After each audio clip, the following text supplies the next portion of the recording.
One, two, three, sound test. Hello, hello. Okay, sound is good. Hey guys, welcome to the stream. Hope everybody's feeling good. To those who don't know me, my name is Vlad. I will be your pilot today on this beautiful 747-400 series. Finally, we got a working 747 for X-plane, and it's time to test it out. So yes, welcome to the inauguration stream of the 747-400 Sparky edition. Shay TP, welcome to the stream. Delta Tango 297, hello, welcome to the stream.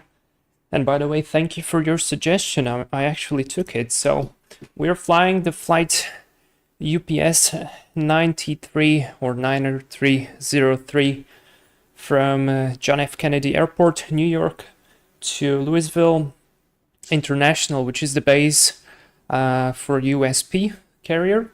UPS, Jesus, USP, that's pistol. CSGO, flashbacks. UPS carrier, never been there. The first time I did the ortho photos yesterday for the route. So yeah, everything should be good. The plane is the 747-400 series. This is the passenger to freight conversion. UPS actually owns, I think, 2 of these planes that are completely converted from, oh my god, it's lagging a little bit, that are converted from the passenger to the cargo version. And well, we are taking one of these airplanes on our flight today. We are on VATSIM. So far we have ground, JFK ground, which is cool. No approach, no tower, no nothing so far. But that's okay. I hope I don't mess anything, because we should be departing runway 04, and we are at the very other way of the airport. So expect an extremely long taxi today, basically like a complete tour of JFK Airport, where I haven't been in a while too. So it's going to be definitely fun. Yeah. So what are we going to be looking at today for this airplane? This is a Freeware airplane. This is a modification of the default 747 that Laminar provides with X-plane, and it has navigation improvements, sound improvements, system improvements, I guess physics improvements. Some of the texturing work is improved as well. We have a bunch of different engine models, namely the RB211, CF6 engines, and the Pratt & Whitney's, whatever the number it is. Today we're going to be flying on the CF6s because we have N1 indications, and I prefer those to the EPR ones, just because it's a little bit easier to look at, and they are less noisy as well, which is always good. So yeah, cool stuff. UPS livery is in the description. The airplane is in the description too. There is a mod which converts this airplane into a complete freighter version, the 400F, but I decided not to take it. It's been updated yesterday actually, and it works really good. It looks very good as well. Not many liveries for it though, but there is a UPS livery for it. We're going to save that for a little bit later. Now, I'm just noticing that my frame rate is tanking a bit. I guess that's because of New York and all the 3D stuff that's loading in the background. So I hope it's not going to be too bad, otherwise we're going to have to disconnect from VATSIM. But one of the points I wanted to prove is that this airplane has become so good that you can comfortably, I could say comfortably, take it into VATSIM and fly it there without any problem. Although it is not absolutely perfect, it has some things that could be better and that still have to be improved. Some of those are already fixed, but I don't know how to install the plane directly from the source, because it always breaks the navigation and all that stuff. So I'm using the release version, which is not perfect in some cases, but it's perfectly flyable. And I will demonstrate everything during the flight. So yeah, if you have any questions regarding this plane as well, and I will be able to answer them, just ask away. Yeah, Okay, so we're cold and dark here at Ramp Cargo West 5, whatever that means, in JFK. It's going to be challenging to taxi out of here. We're completely cold and dark, and the only things I did so far was to load the correct amount of payload and fuel, because you need to load those from the menu. At least I prefer to do so. You can do it on the FMC, but I think it's just easier to load that from the menu. So let's go inside. As you can see, the beautiful and very spacious cabin of the 747. Now, because you can also change the freighter version to the passenger version and vice versa, once you select the freighter version and you reload the airplane, you will not be able to open the door. At least I've been not able to open the door. And there is no cabin outside. Oh, or should I say inside? So I actually think that's a good point, because well, less 3D objects means more FPS, so that's good. And yeah, let's come inside. Let's start with the batteries. Just a first quick check. At the glance, the parking brake is set. The speed brake is still, the flaps are up, the thrust levers are on idle, the gear is down, and the wipers are off, so we don't scratch any windows. Now we're going to come here into the overhead. I'm going to set already the standby power to auto, turn on the left and right utilities, and engage the batteries. So first things, we're just engaged in a battery only state.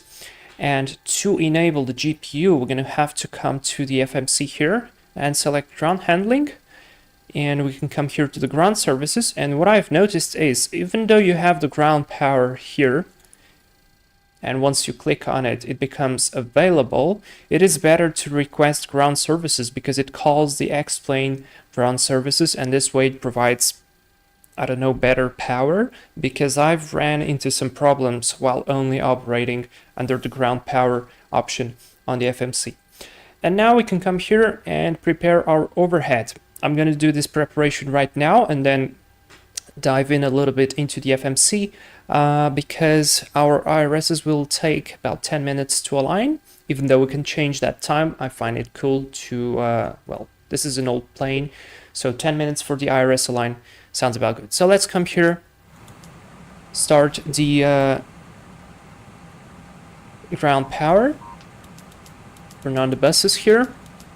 I'm going to leave the hydraulics off for now. Just press the gens on, select the IRSs to nav. Window heat is going to come on. Fuel pumps, we're going to turn them on already because, well, refueling is already complete. We should have 36 tons of fuel, and we surely do. The lights, these ones are going to be fine. Nothing here that should be good. Cargo fire is not armed. Yacht damper will be armed. Trim air, recirculation fans will be on. High flow should not be required. This is a cargo plane. And now just switch every button on here and the packs to normal. Now I'm going to switch the logo light to on. Wing is going to keep on off. The strobe is going to come to on for a very simple reason. Because this is one of the fixes that is already fixed. But on this version, if you leave the strobe switch to off, the strobes will actually flash, which is a little bit annoying during the night. So you can see there, actually you can't see during the day, but well, during the night it's very visible. You know what, because we're flying during the day, we're going to leave that to off. Navigation is on and the beacon is on off. Now come here, select the auto brake to RTO. We have already received our ACARS squawk code, which is 7144. Let's set that out. 7144, and select this to transponding. We already even have our route. Fly runway heading to 1.5 DME. And then track heading 100, maintain 5,000, expect 320 10 minutes after departure, advise it is 12.9 for taxi. Alright, so we've got our clearance already. I could even set 5,000 already so I don't forget. And then we can set a heading of 100 here. just in case I forget this thing.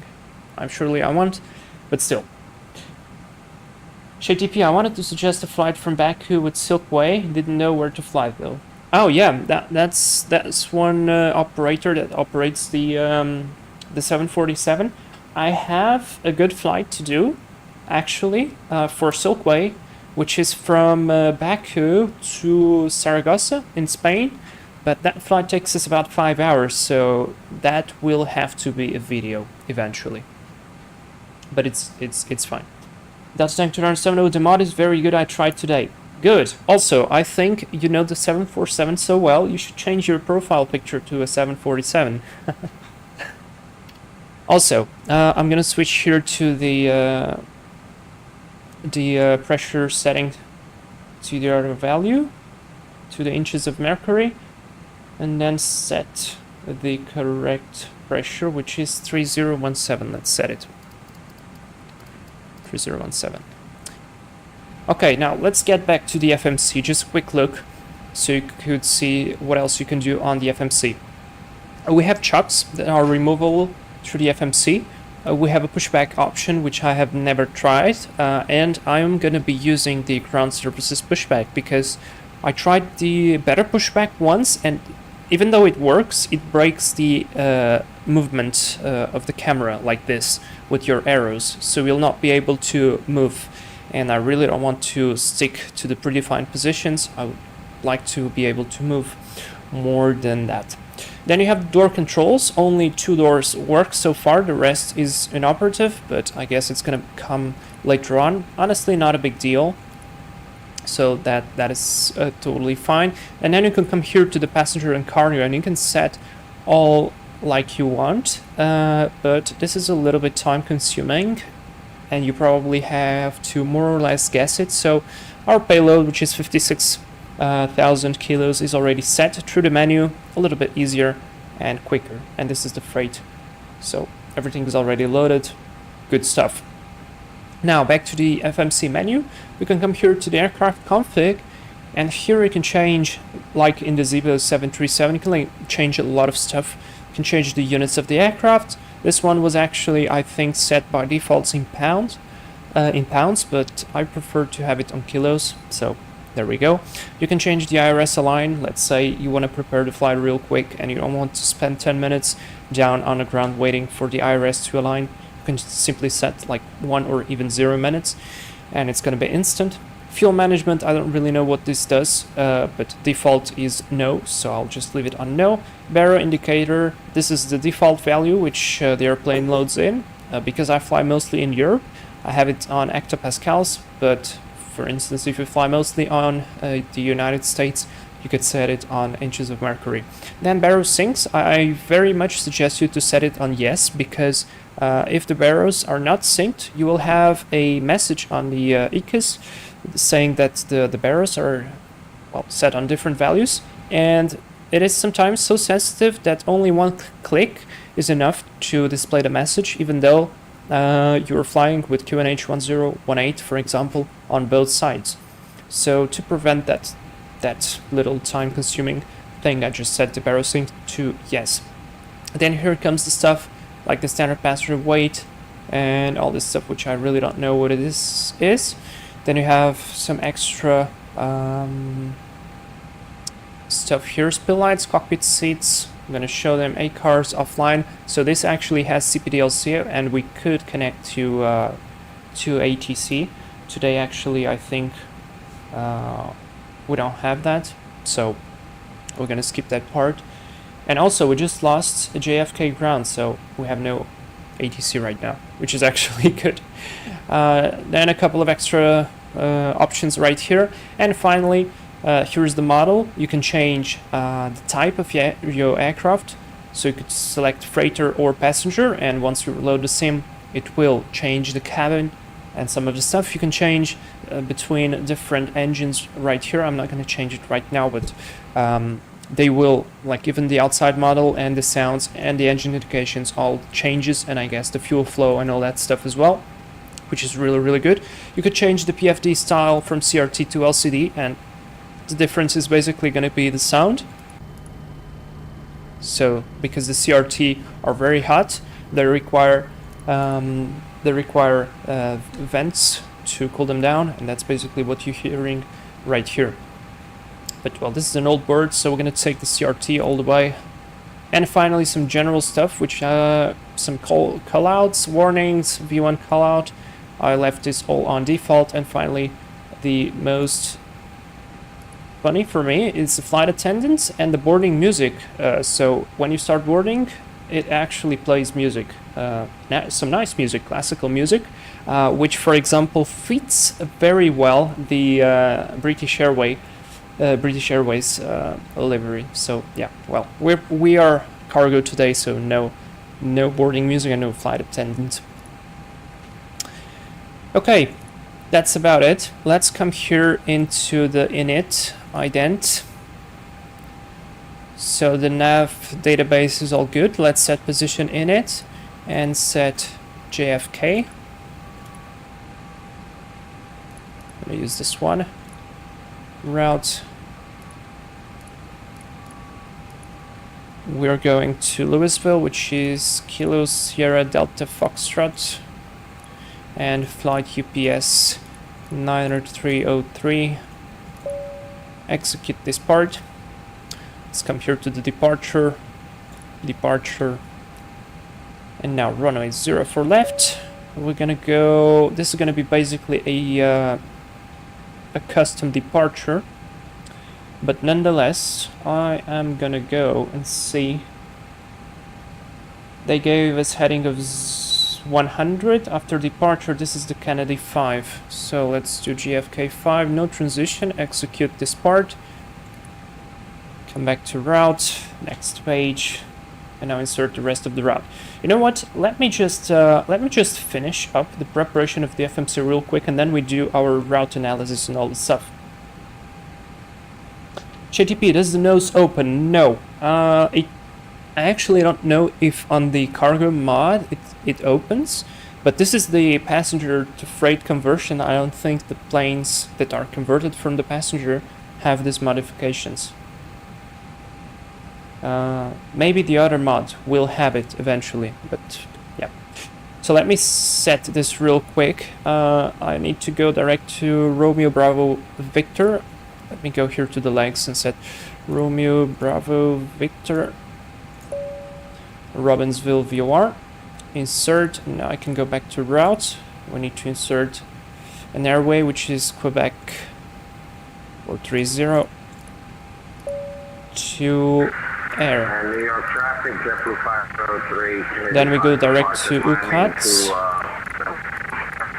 And then we're gonna have enough time to insert all the rest. Let's come here to the performance. Gross weight is automatically sensed by the aircraft. You can just click it and it will set it up, which is very good. Final reserves for us is going to be 5. Cost index for today's flight is going to be 300. Holy hell. Cruise altitude is flight level 320. Now let's come here to the cruise limit. We are not very heavy, so let's use a derated takeoff 1, 10%, and then a climb for the climb. Departing flap stand should be totally fine. Yep. V1 122, rotate 135, V2 156, and just click here on the trim. So our trim 4.7 will be calculated. A very important thing regarding the trim, guys, don't forget to set it out. It's here, the indication. By default, your trim position is outside the green band, which means it will not be acceptable for takeoff. And if you forget to set your trim, you're gonna have a takeoff config warning once you apply your takeoff power on the runway, and it will be a little bit embarrassing, like it happened a couple of times to me. So I can set already the trim. I'm gonna set it already. 4.7, that's about it, and that's set. All right, perfect. Here's our departure. Very simple.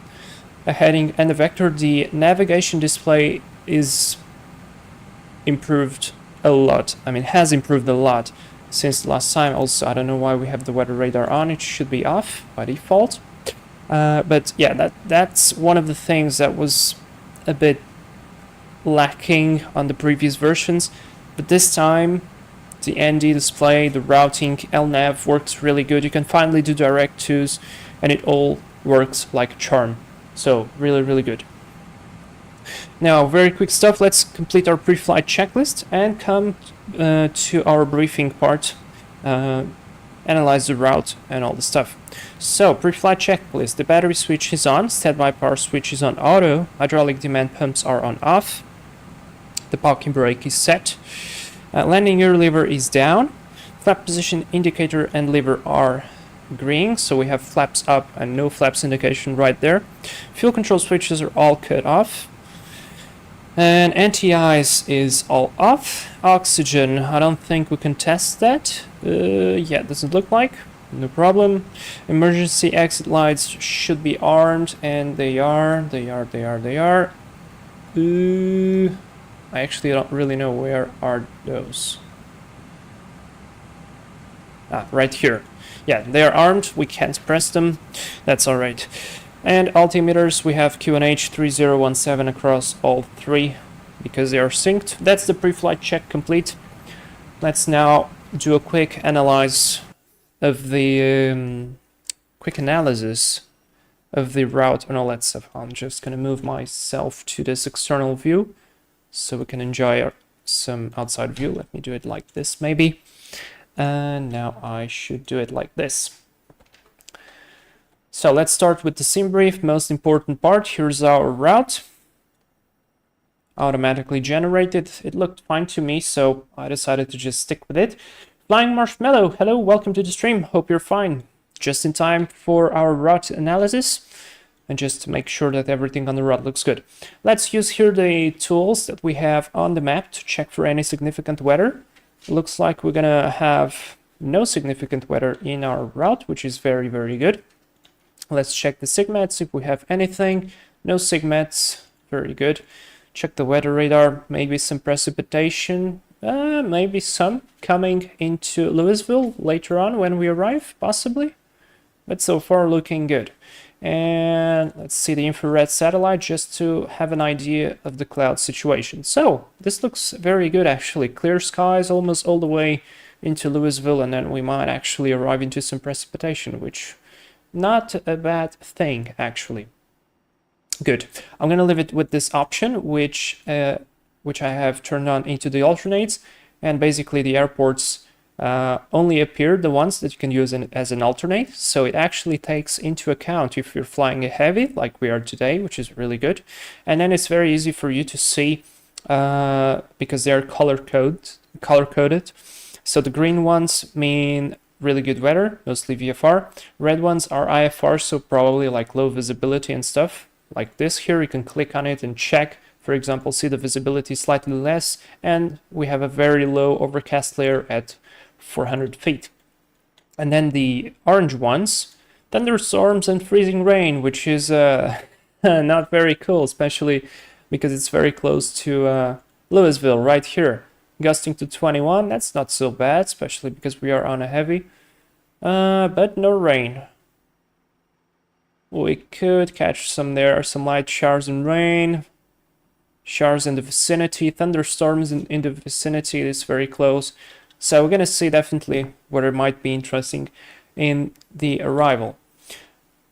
Now the zero fuel weight for us is gonna be 246,000 kilos.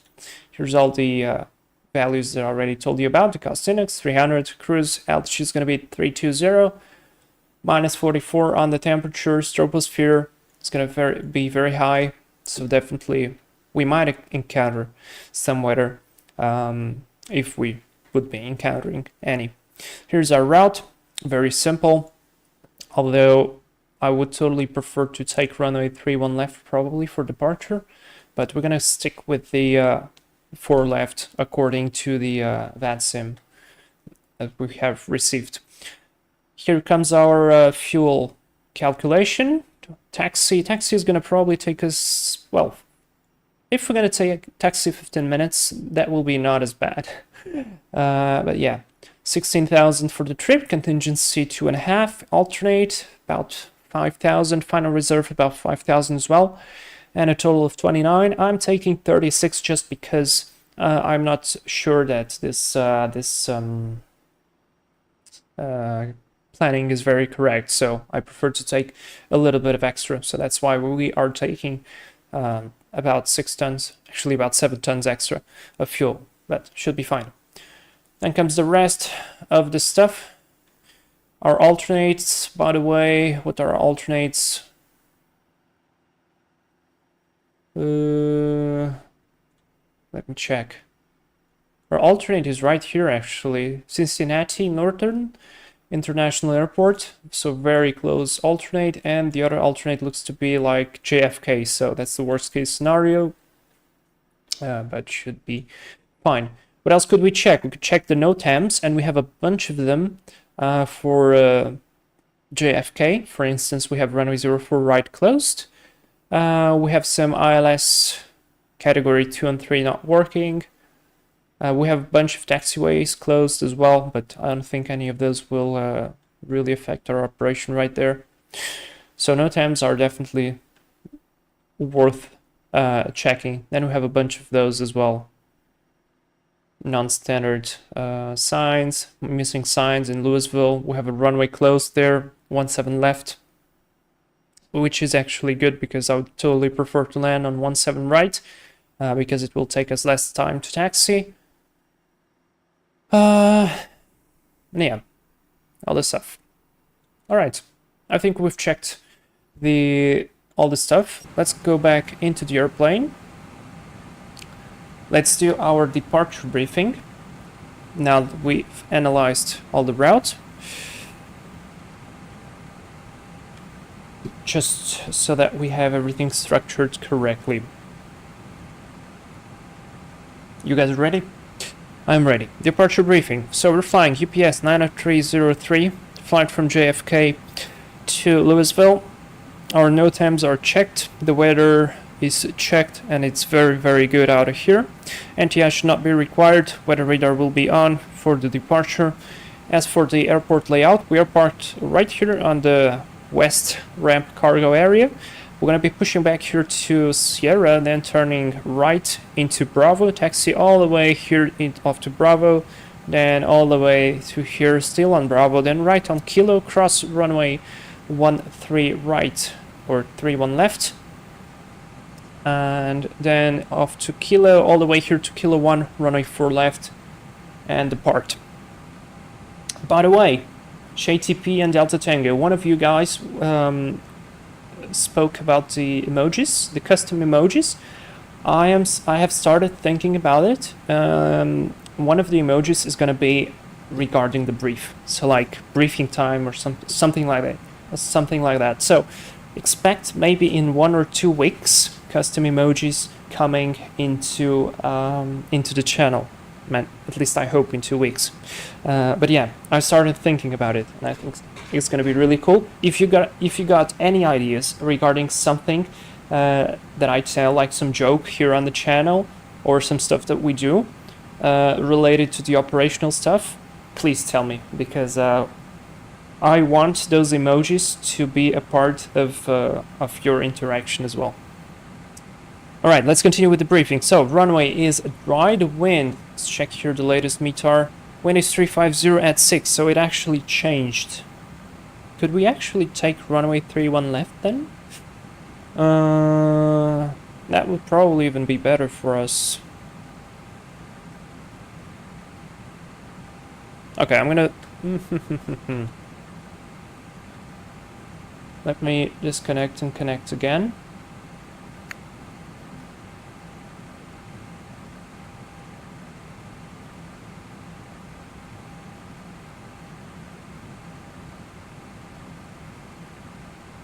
Nah, I still have the same thing.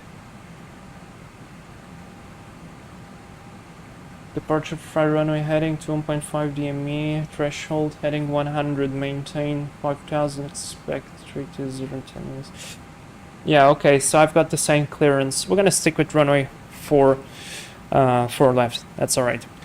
Stick to the briefing, that's not a big wind change. Alright, so, but anyway, we catch the wind change, that is actually good. But the runway is dry. As for the config performance, we're going to be using flaps 10, the rated takeoff 1, 10% out of here, and speeds are going to be 22, 35, and 56. Right? Yes, right. Our departure type, I guess it's going to be something like the Kennedy, which is definitely... Or actually, it looks very close to this one. These 5. Kennedy 5, basically the same.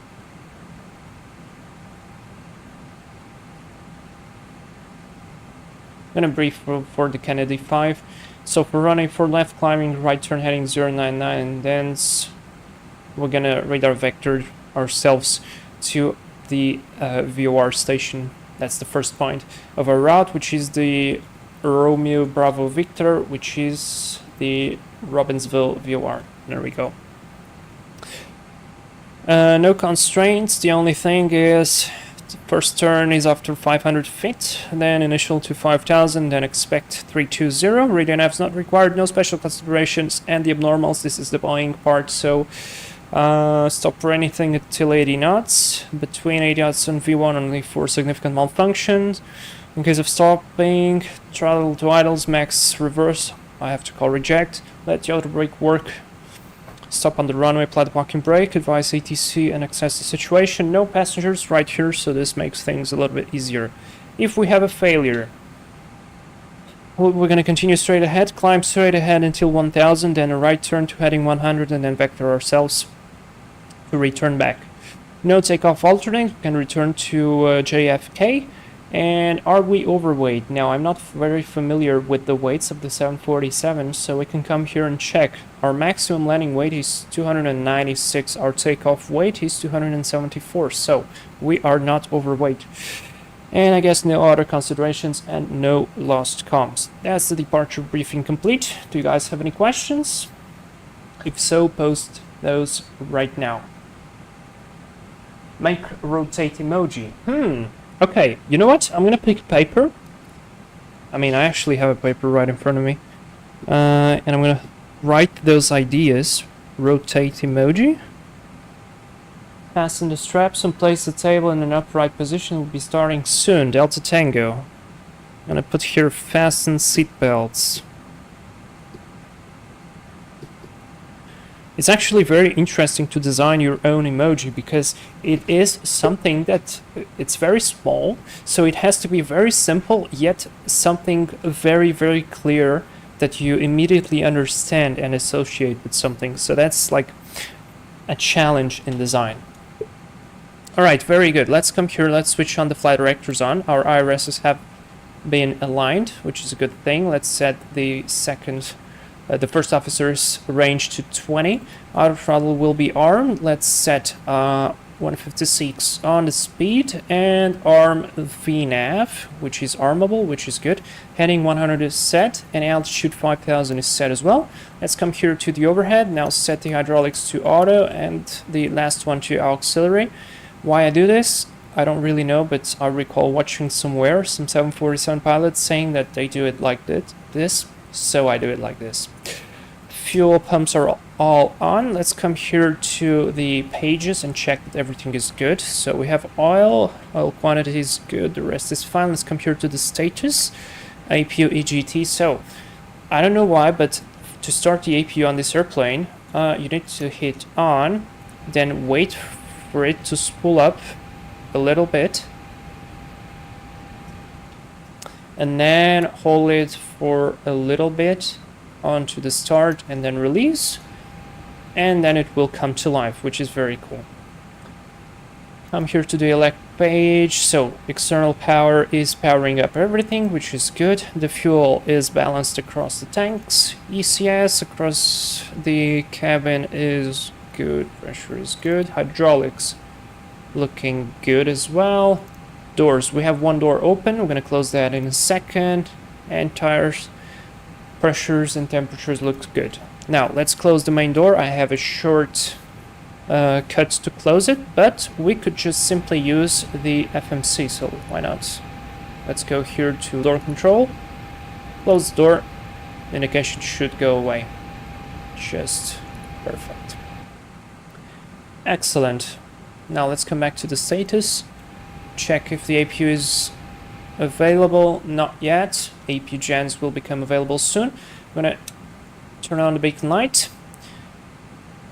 And in case you guys get this crossfeed config, this is basically either it asking to turn on the crossfeed valves or to switch them off. Good, we can switch to the AP gen now, and we can remove all the ground services. So let's go here to ground handling. We can remove the chocks, and ground power, remove the ground handling as well, and remove the rest of the stuff which is plug-in related. So make the airplane clear. Let me check again that we have nobody here. Yep, no ATC. That is perfect. Now, what am I missing? We're almost ready for departure. Lights are on, the rest is good. No smoking signs. I'm gonna just leave this on off actually, so we don't get any messages right there. And I'm gonna call for pushback right here. Let's hope it won't start moving me. Yes, it didn't, so he's waiting for me to release the brakes. And I'm gonna do our before start checklist. So hydraulic demand pumps are set to auxiliary. I'm gonna assume that's the only one. Fuel load and pumps are on. The load is correct, 36.0. APU is on, beacon is on both. Doors are closed and auto. Passenger signs are off because this is a cargo, no passengers. I think the boxes are strapped well enough. Before start checklist is complete, let's go and start our pushback. Let me come here to this panel here, run the clock, release the brakes, and we're gonna start pushing back. Now, remember that this pushback here requires you to steer with your ailerons, so that's why we're gonna have this aileron movement, and you can control the speed of your pushback by applying a bit of force right here.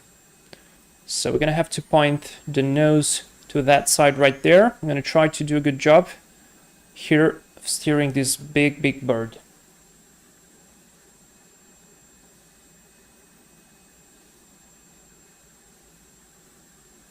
Briefing time, rotate butter, fasten seat belts. Yeah, the butter one will have to happen. And not only the butter one. You know, I like to say I will plant the aircraft on the runway. We'll probably have to get the plant one as well. Now, I'm doing first the pushback, and then we're going to start the engines. The engine startup sound is very cool from the outside as well, so that's something I want to show you. I don't know, this is a freeware mod, and I think it's really well done for what it is. So it deserves the attention. I could be a professional pushbacker at this time. What's the load? Well, 56 tons of something, you guys tell me.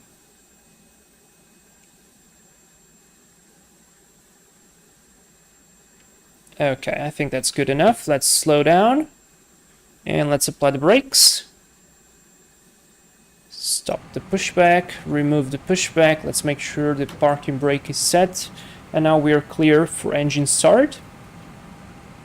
So we're gonna start the engines number 3 and 4 first. Let's come here to the engine page and click number 3 and number 4. And 2 is gonna rise, and at 20% we're gonna engage fuel and go to the outside view to listen up the sound. Pushback emoji also. That's a good one. You know, I can only add 5 emojis at this moment. But once I get 2 subscribers, members of the channel, then I can add 2 more, I think. So I'm gonna be adding the emojis as the people will come. So here we go, 20%, 20%, let's go outside, listen up.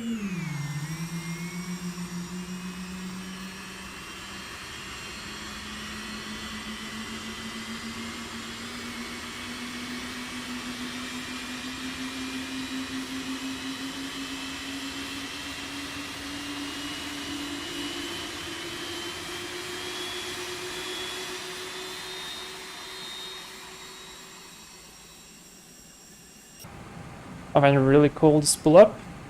And we've got 2 good starts. Let's start 2 and 1.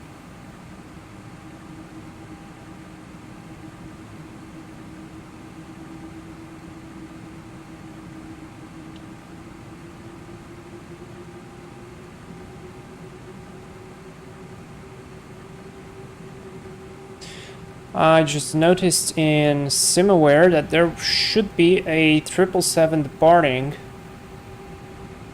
and we should be able to see it. Or maybe he's already departed. Ah, he's already gone. We missed it. RIP. 20%, let's go. The fuel.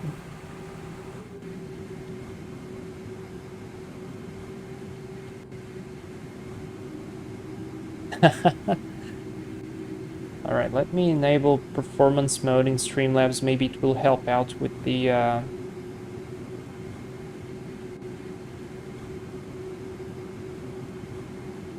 sound, with the frame rate. Good, we got a good start on all 4 engines. So now we can go here, switch off the APU bleed, switch off the APU. Rest is good. Now this hydraulic pump go to auto. Let's set the flaps to 10. The flaps are one of the things that you have to be very careful on this airplane because they are slow. If you think that the flaps on the 747-8 are slow, wait until you see the flaps on this one. So you literally have to plan, especially when you go from 10 to 20 on the approach. You're like, yeah, flaps 20, and then that takes a while, and you're like, oh, I forgot about that. Yeah. Let's come back here to the status page, do a quick flight control check, full up, full down, neutral, full left, full right, neutral, rudder, full left, full right, and neutral. Do a quick recall check. Why is it asking for CrossFit config? There we go. It's back. Let's do upper start checklist. APU selector is off. Packs are on. Recall checked. Reference speeds 22, 35, and 56. Flaps are set 10. Trim 4. It was 4 point something. 4.7. Yes, it is set 4.7. Flight controls are checked. Auto brakes, RTO, and confirmed. After start checklist is complete, let's set up some lights and get ourselves to taxi. Now I'm actually starting to think maybe we should go with runway 31 left instead, because it's gonna be a bit faster. What do you guys think? Then we have a load of emoji pillows. What do you mean? Ah, a load. Okay, in the airplane. Also, my pedals are a bit broken. I don't know why. I guess some dust got in the sensor, and because of that, it always wants to start turning to the left. If I hit them a little bit, it becomes... Please stop turning to the left. Yeah, now it's good. Well, you guys are ready for this very long taxi.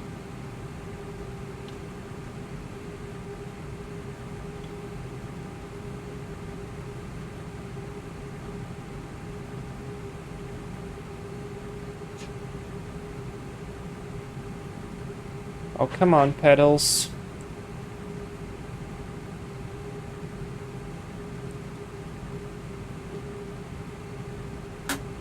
I'm gonna stick with the plan. 4 left it is. Let's go to 4 left. Okay, now I should not mistake myself with the taxi. We are on Sierra. We need to turn one to the right. Next one, there's Bravo. And we want to maintain ourselves on Bravo.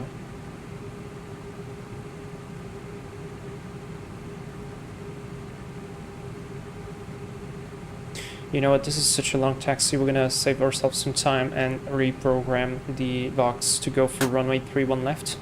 Do a quick departure runway change. And yeah. Oh boy, that frame rate has just dropped. Wow, what the hell was that? We need to turn here. It's all clear, no traffic. Let's go. I'm actually not sure we should be able to turn here, but already done it, so let's go. When can you make members? Well, I want to design the emojis first and then make the option available. So until I have the emojis ready, and because I need to design the members icons as well, that will take some time. But it will be available when the emojis and the member icons will be ready. So turn on the radio and get some music. Oh yeah. Man, I don't know what's going on with my frame rate, but there is something loading somewhere in the background, very far away, which is just killing the frame rate. Okay, a bit of straight movement. Let's do departure 31 left. And we're gonna have to find ourselves a different departure chart.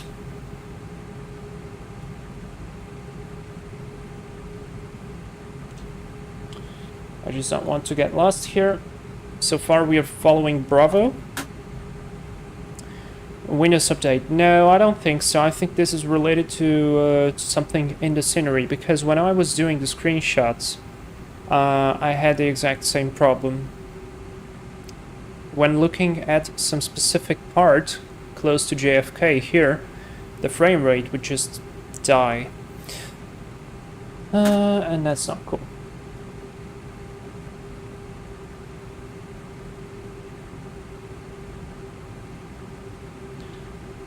Score 5.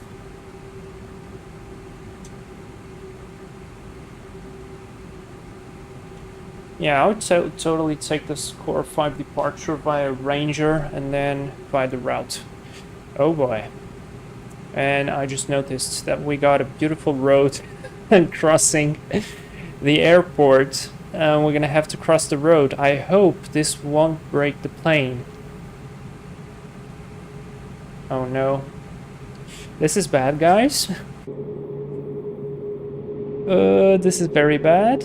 I really hope it won't break the plane.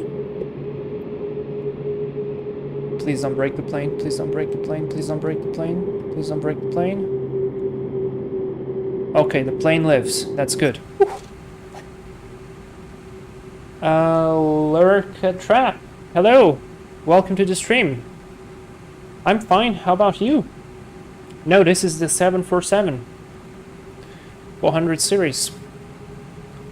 And we're taxing very slow right here. Need to speed up.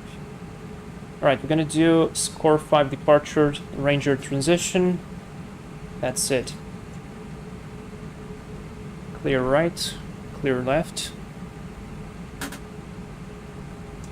Stop going to the left, please.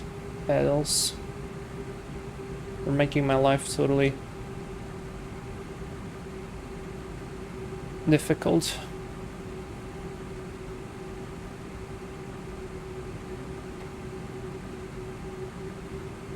Yeah, see? It starts to load something in the background, and then the frame rate simply drops.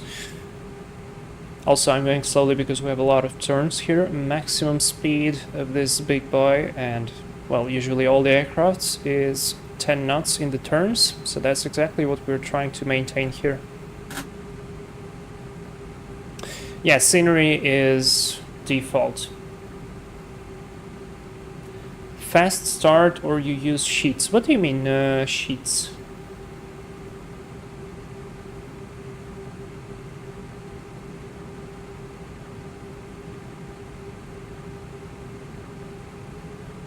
Alright, we got a long straight here.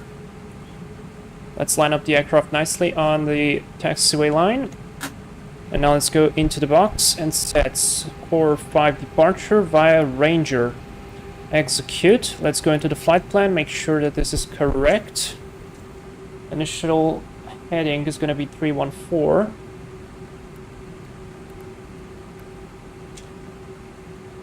Still veering to the left. 314 is set.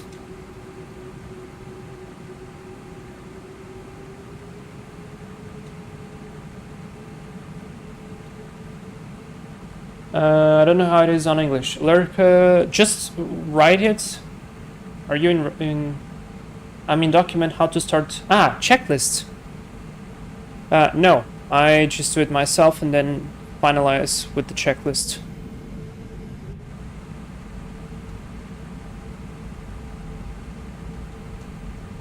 Alright, let's get ourselves up to speed and rebrief. So we have runway change, right guys? That means, first of all, what is going to be changing is the taxi, which is the easiest part, because right now we are on Bravo taxiway. Yes, we are. See there? The black ones mark the taxiway where you at, and the yellow ones where you could go.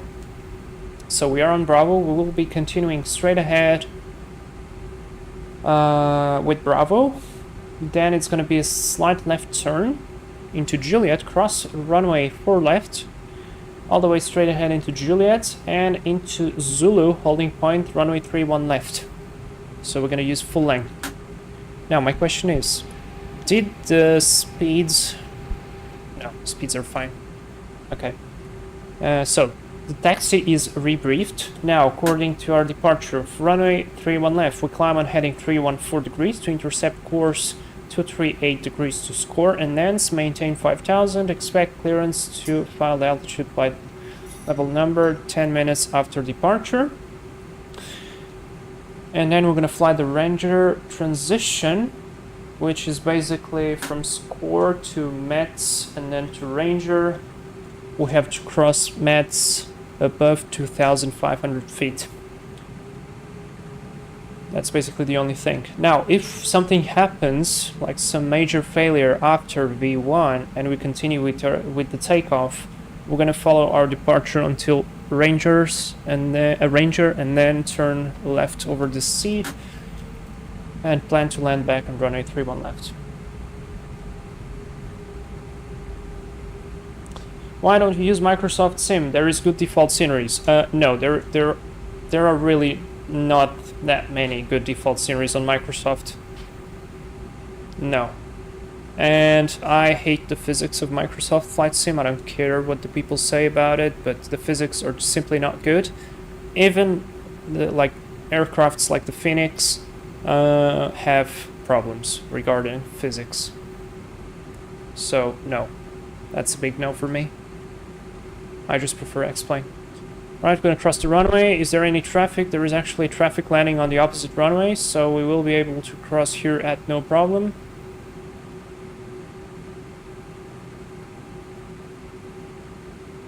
Yeah, you could call me X-Plane fanboy, I don't care. Strobe light on. Clear right, clear left. Man, the frame rate in JFK is just terrible. There's the Delta 737 landing. The frame rate is just totally terrible. I don't understand why. It's the CPU, but I don't know why. It is loading something. Well, we need to remember this is a beta, so it is expected that something might go wrong. Right, let's set this transponder to TA already. As we are approaching, leave the strobe lights on.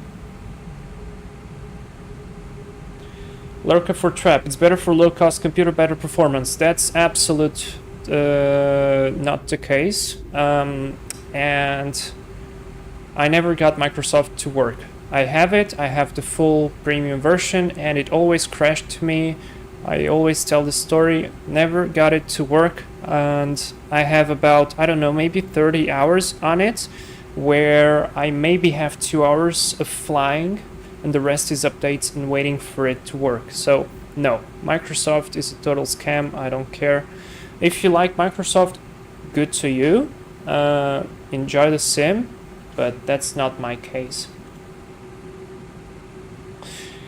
And we are approaching the runway. My pedals are really getting annoying. Though, can I check? Yeah, see this? This is my pedals. I have to hit them sometimes because there is a spot of dust in the sensor and they start working. It's annoying. because we are approaching the runway threshold, we're going to do our before takeoff checklist. So vital data is checked. We did a rebrief of our departure. The packs are on. Cabin crew, we have no cabin crew. Clear left. Let's turn inbound. See, now the frame rate is good because it stopped loading whatever it was. But I am 100% sure that as soon as I will turn myself back into the runway, it will start lagging a little bit again. Let me just stop for a moment here and check the route. Because I'm not liking what I see right there. Let me reprogram real quick.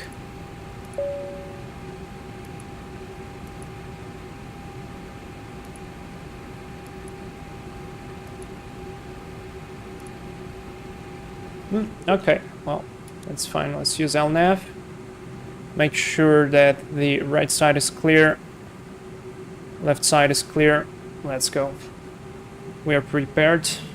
Transponder is on. Weather radar is on. Let's go with the lights. Strobe lights coming on.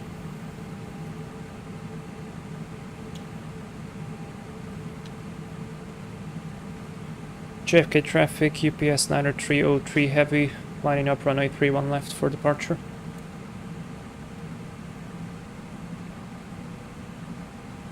Before takeoff checklist, yeah. Alerka, your English is absolutely fine, and bonus points for you for trying. There are people who will not even try. So you're trying, you're doing a good job. Alright, let's go. Line up this big boy. Yeah, see? I started to turn my head into that direction. There goes the frame rate. Note to myself, don't fly out of JFK anymore. That's okay. The only problem is, I don't know why I don't see... Actually, never mind. Okay, guys, you ready? I'm ready. Let's go. Let's start. Set the clock. Advance the throttles 40% or 50% stabilized. Takeoff throttle. Trust reference. There we go. Thrust is set. Airspeed is alive. 80 knots. Check.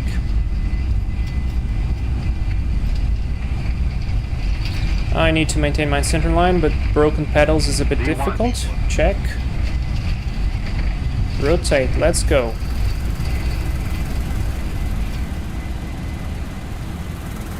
Positive brake. Gear up. Fly by.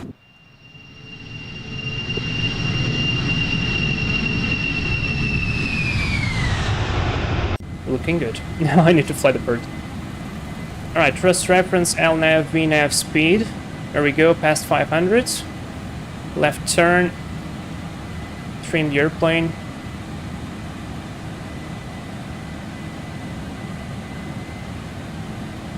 There's the thrust reduction.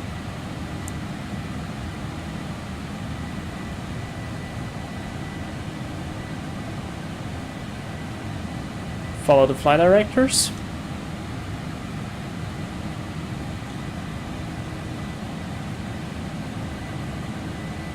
Do a bit of hand flying here. Now we had to pass score or METs above 2,500. We are passing, or about to pass 2,500. There we go. So we comply with the restriction. Let's hand fly it a little bit more. Lights are off. Lower the nose, let it accelerate.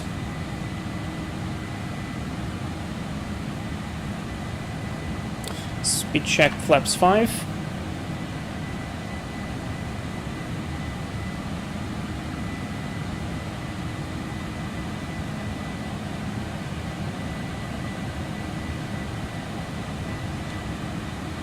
So far, so good. Follow the flight director. You see, this was not possible to do on the previous version. Speed VNAV out. Oh yeah. Where's my first officer? To get me the correct speed. Let's go speed check flaps 1. Man, this is beautiful to hand fly. And now I can engage autopilot. Let's lock the gear. Set our cruise level. 320.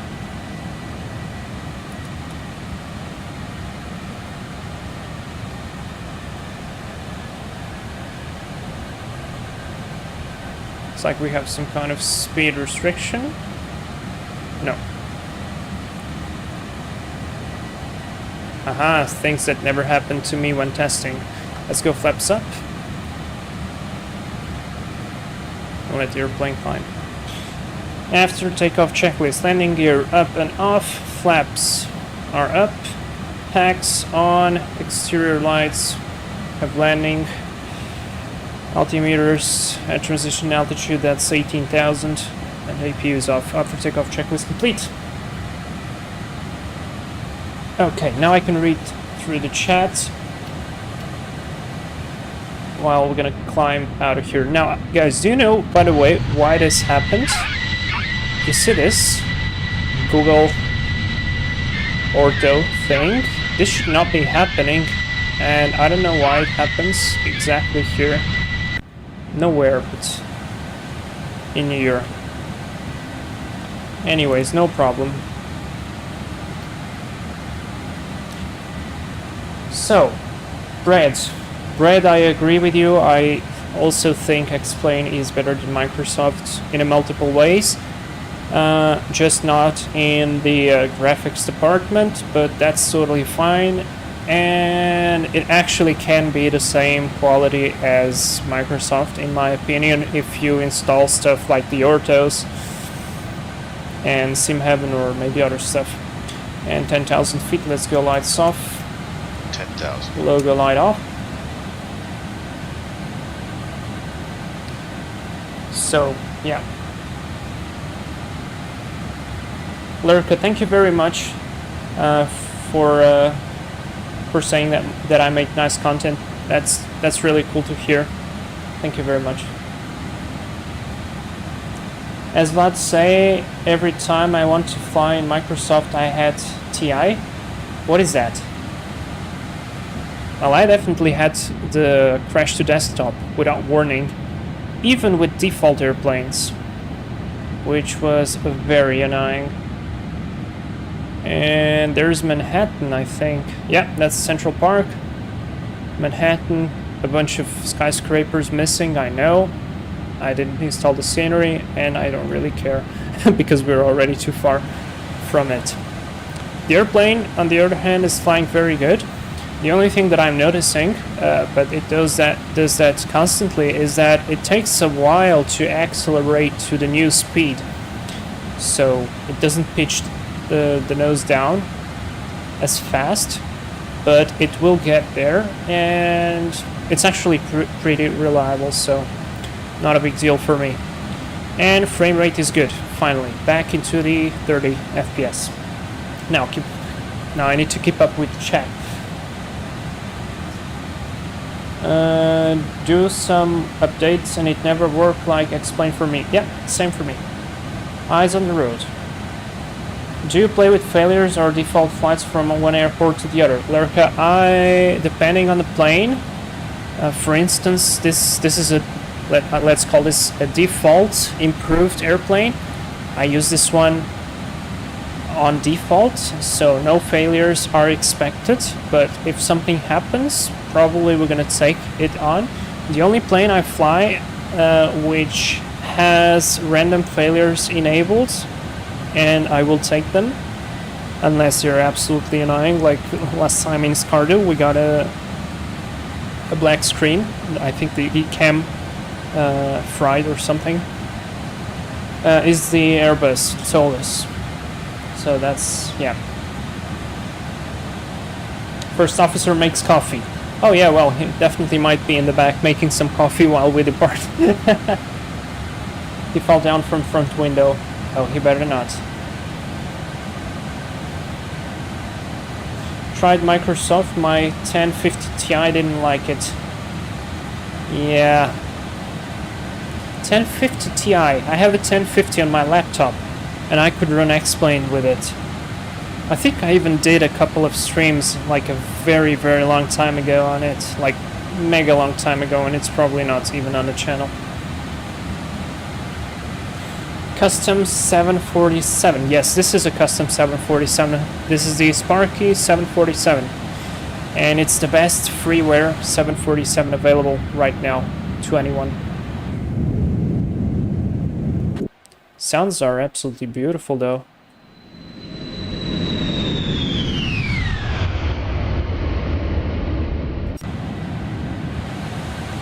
Climbing nicely, approaching transition altitude.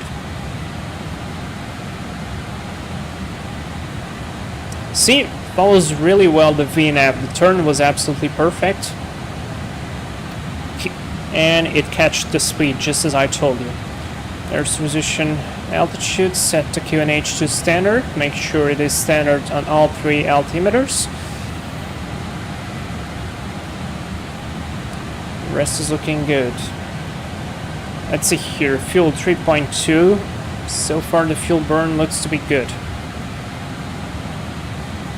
Are you really in love with the Airbus A320neo? Yeah, that's a very good plane. I'm actually thinking of eventually buying it. I don't know when. It will not happen soon, but it might happen eventually. Now, looks like we're gonna be crossing Indianapolis Center. And we have Louisville ground. Yeah, we're gonna take a look at that once we reach cruise altitude. Prepare ourselves to whatever is gonna come.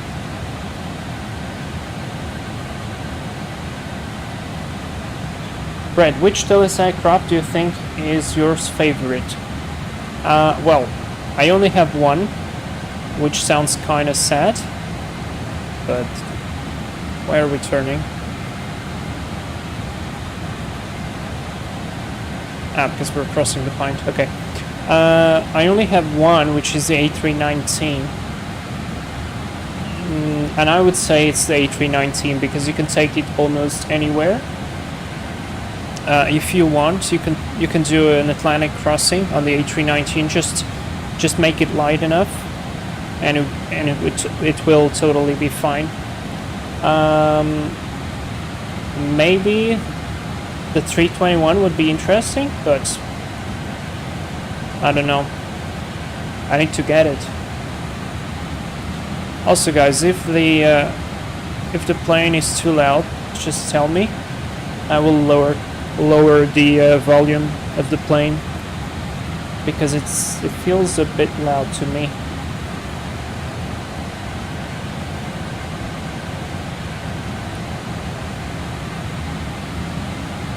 I see some streams of the Flight Vector 777 and oh my god, I fall in love. My wallet will have a hard time. Yeah, I checked some streams too, and it actually looks interesting. Like they did something different with the pushback truck, the walk around. I need to check better, but it definitely looks like something different from the normal planes.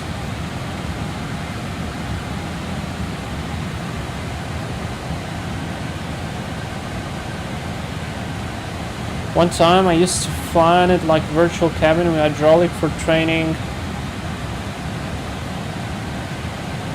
The frame rate is good. Why is VATSIM wanting to disconnect me? The frame rate is good. Anyways, cabin with hydraulic for training pilots is so soft because of joysticks. I tried to fly on an A320 cockpit once. It was a Scalarchy build, one of the builds that you can have at your home, and stick was not really like it should be. We have one A320 sim in our school, but I have never tried it yet. I will though. Should be very cool.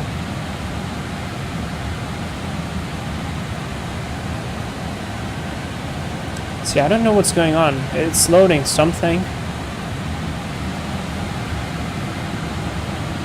in the background. Something related to scenery, 100% sure.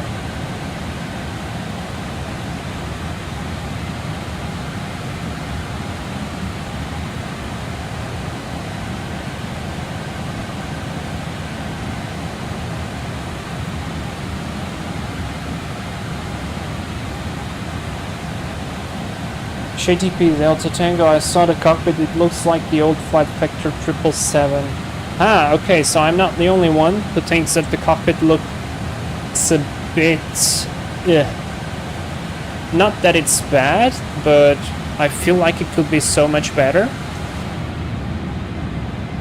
Yeah, see? I'm looking back at New York and the frame rate is gone. And now it's fine again. I don't know. There is something in that scenery that's loading and it's killing the frame rate. But yeah, I thought that the cockpit of the 777 is not as good as it could be.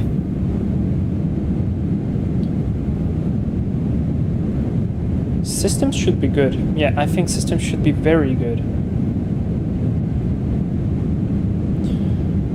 Do I want to fly on a real A320? Yeah, I want to work on one. That's actually my dream. I would totally work on an A320. JTP, I will get my PC in August. We'll go for X-Plane and P3D because of the PMDG 747. Man, if PMDG would model for the for X-Plane, that would be so cool. And you also have the SSG. It's not as good, but still it's gotten so much better. And we have reached our cruise altitude. It does this a little bit because he's still accelerating, but it will get back on track in a moment. So, pretty uneventful climb out apart from the lagging.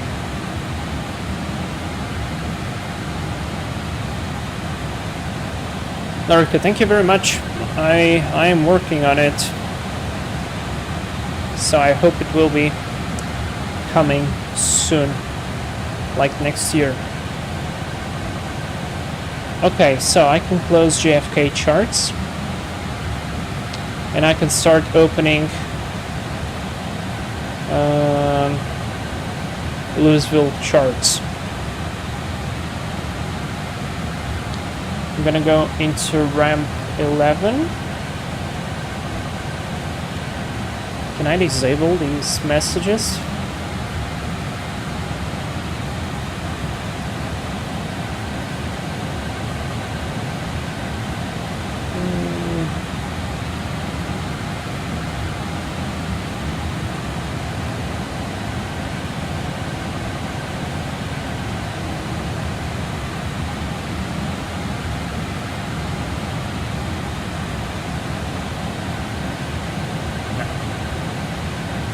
Okay, so now that we're comfortably sitting in the cruise and we have some time, we could well prepare ourselves for the arrival. Now, an interesting NOTAM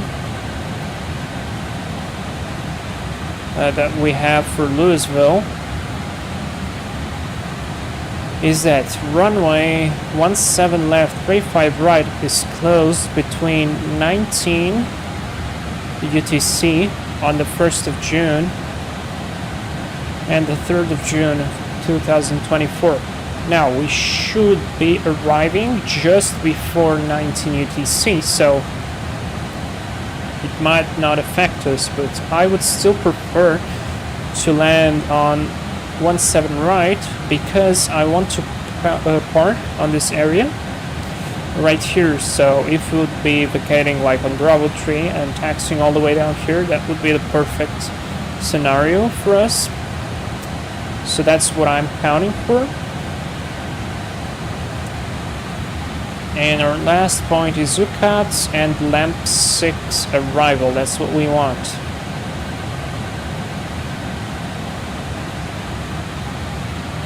This is departure, sorry, lamp 6. Probably now it's lamp 7 because it's the newest one.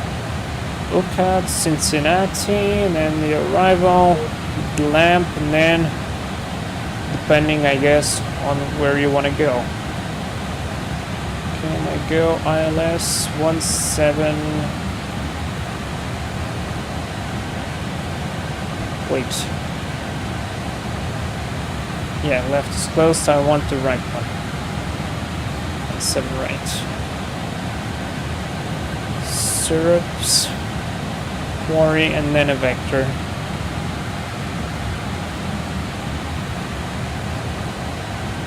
From lamp on track 350 to Kurt, then on track 350, expect radar vectors to final approach course. Yeah, that's it. What can we expect? We have to be at 4000 at Syrups. Glide path is 3 degrees. It's written right there. Minimums for the ILS is going to be 685. Course 170, localizer frequency 110.3. I don't know if you can see it very well. Here it is. Here's the glide path.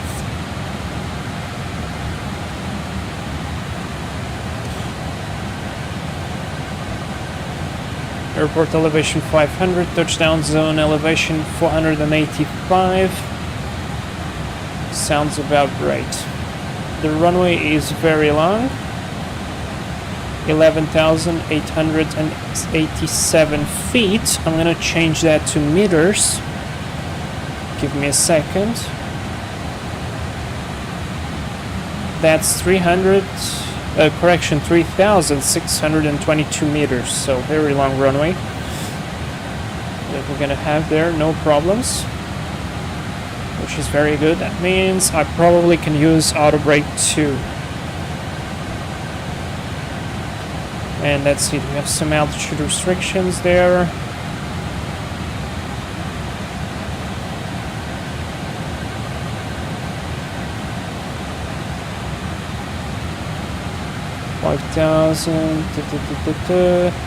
Lost comms.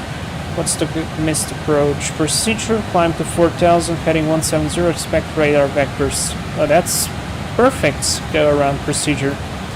Very simple. Okay, so let's plan whatever we have to plan in the box. Then go with it. HTTP, I think PMDG team will have hard time transitioning to X-Plane because Microsoft MP3D is so different and it's not really profitable. Makes sense. When you get an A320 pilot, we do a community flight. Yes, totally. Outside's looking good. Nice smoky contrails.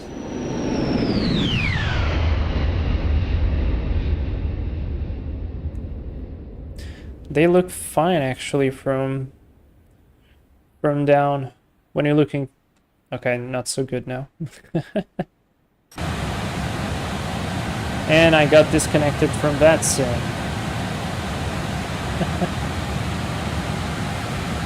Okay. Just as I connected into VATSIM, it started lagging. Maybe it's VATSIM? I don't know. So let's go. Arrival 17 right.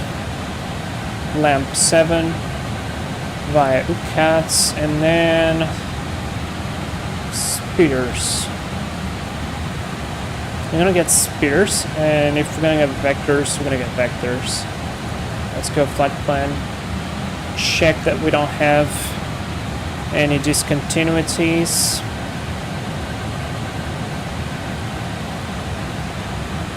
Yeah, we have a vectors there. That's fine. Spears is right there anyways, so we can always skip that part.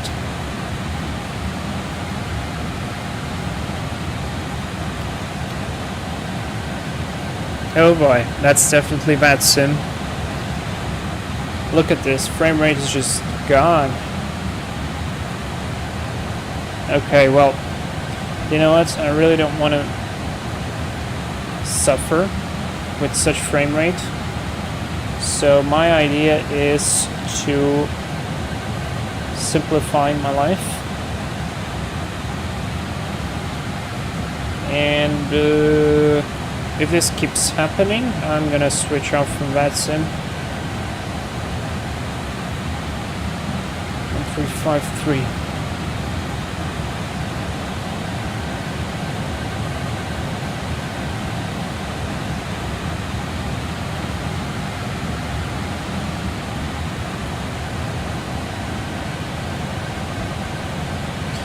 So far, so good.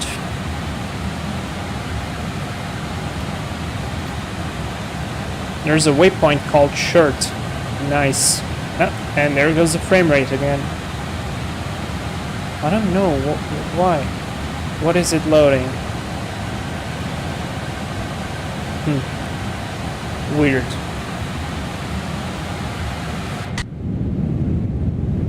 Let's enjoy some wing view.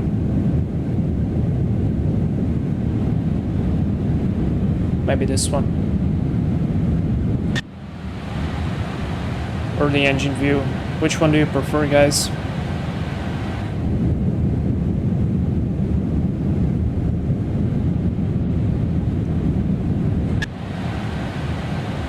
I'm gonna leave this one for now. JTP, do you think Microsoft 2024 will be presented in FS Expo in 3 weeks? I don't know. I've not been following any news regarding Microsoft. Oh, there's the stutters again. Oh boy, look at this. This is bad. What did they do on this beta version?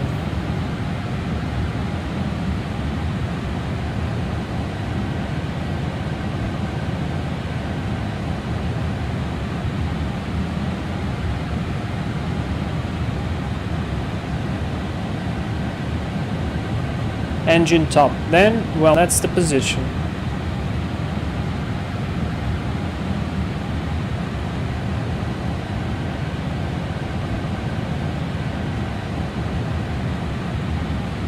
I spoke to the dev on the 747 and he say laminar work on a 747 like the A330.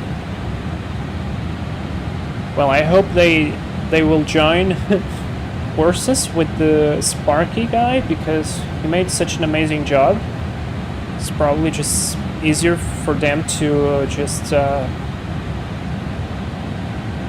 just use some of the work that he's already done.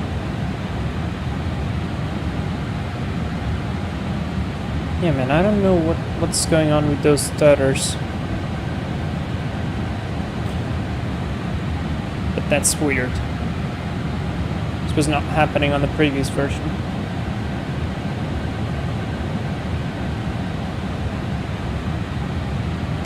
I would honestly prefer them to keep working on the A330 and improving the A330 because it's still not perfect. It has lots of small things that could be implemented. It doesn't have a working fix info page. The page control, I don't think it's very good still. The throttle is a little weird regarding the... Oh, there is the frame rate drop again. Nope, task manager isn't showing anything. I don't get what it is.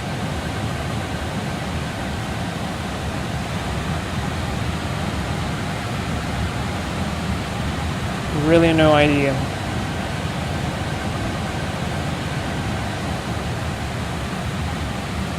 Let me see, I'm gonna disconnect from VATSIM and we're gonna see if the frame rate drops keep happening.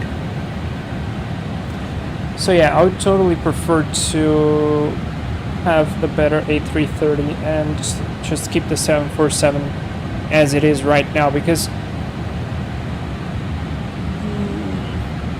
Yeah, I don't know. I think they have more work done on the 330, and it would be better for them to just keep working on the 330. Oh, there's the frame rate drop again. What's going on? Okay, this is not VATSIM related.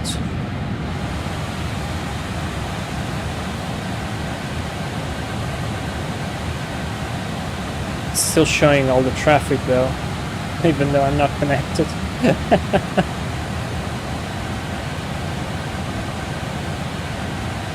That's really weird. I don't know why it's doing that.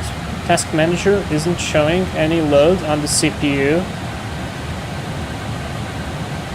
No updates, I think. Everything is smooth, as it should.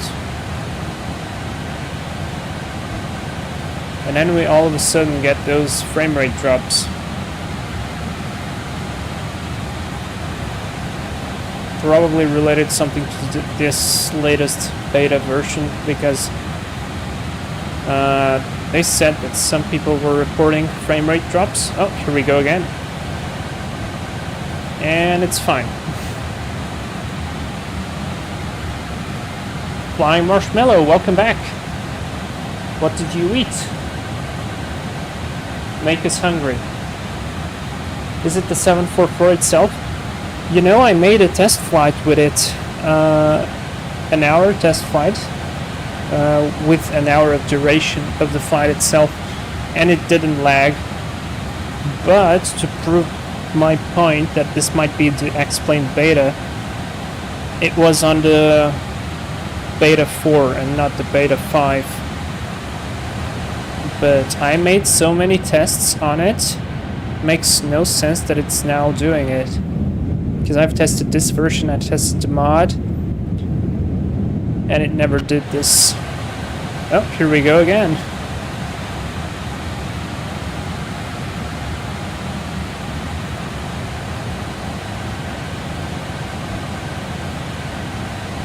I don't know, what could be?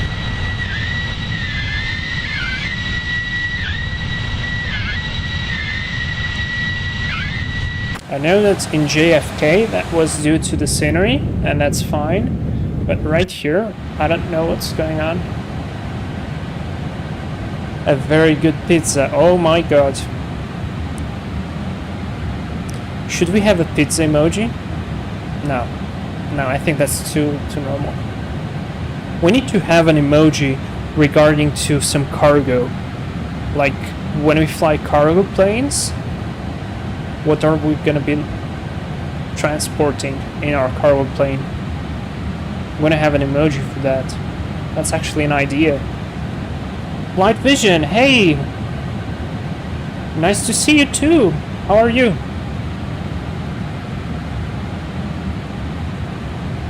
Hope you're fine. GTP with bacon and onions. Hahaha, that's good. Light Vision, you always fly the interesting planes. The C90, the Seneca, now the mSparks. Well, I like diversity, and I find it funny and interesting, so here we go. Speaking of the Seneca, I'm thinking about taking that plane next week somewhere in Mexico, because, well, the developer is Mexican, and there are plenty of places to visit in Mexico with small fields and all that stuff. Should be very fun to fly. I just need to remember the speeds and the overall operation of the Seneca. So it's a long time since I've flown it. Probably since we did the flight to Courchevel. Yeah, probably. Flying Marshmallow, how did you get the Volanta overlay working? Very simple. You go into Volanta, you enable the overlay, you copy the source, and then you go into your streaming program and you add a new source, which is the Volanta's thing, and it basically assumes it automatically. It's very useful. JTP, we transport some Colombian sugar. Well, if we're gonna fly to Mexico next time, that might be very well the case. Although the Seneca is much of a passenger plane. More of a passenger plane, should I say.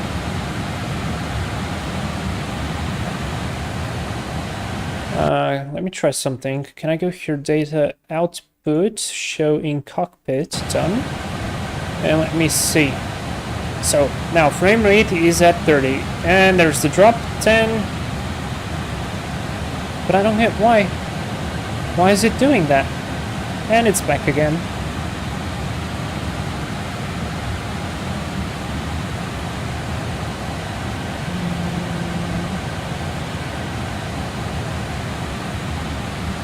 No, that's not what I wanted.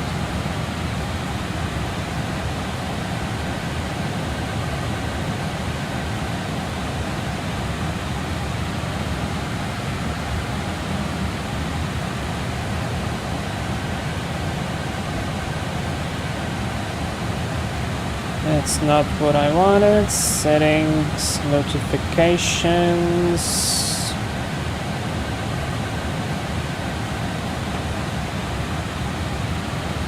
No idea. Anyways, I hope it will be fine. And there's the drop again. Man, is this the plane? Makes no sense that this is the plane. I just... I don't know. I don't know what's going on.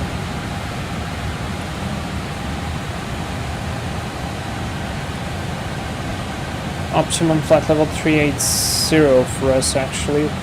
We could climb a lot higher, but probably we would take the headwind all the way. Flight vision, I'm fine. Looking forward to watching you. Thank you. That's very cool. Alright, let me disable that thing. Looks like some CPU stuff. Maybe weather updates and it lags out of it. Let me try disable the weather thing. Like this. Let's see.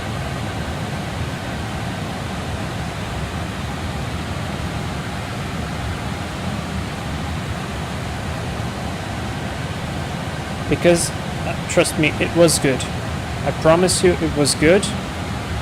No problems at all.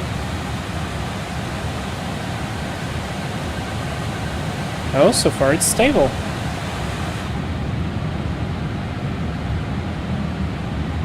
It's actually stable. Oh, was it really the weather?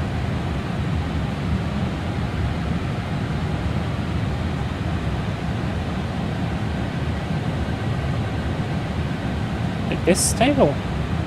Well, ShayTP, I think you were right.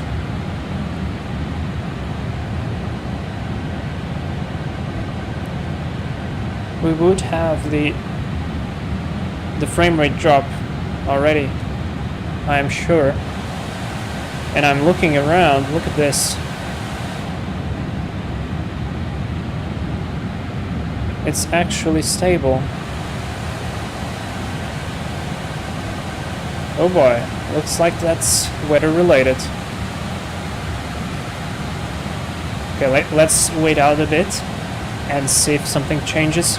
We still have about 200 miles to top of descent. By the way, speaking about top of descent, we now have a top of climb and top of descent on this plane, so it is really good. ShayTP, you saved us. Yeah! Actually, yes, because, man, imagine half this problem on landing, like 10 frame rates, what the hell. Flying Marshmallow, where are you from? I'm from Sweden.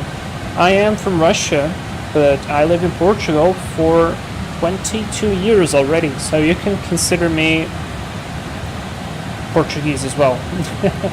However you like. There was some drop, but only to 20 FPS. There was a bit of drop there. That's so minor. And I actually hear my HDD working now, so this might be related to some loading.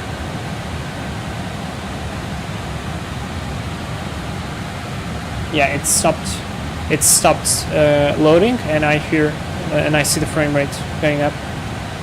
Okay, let me try. Let me set the real weather again. And let's see if the problem goes away or not. I really hope it goes. Done. Apply. Come on, you just downloaded the bloody weather.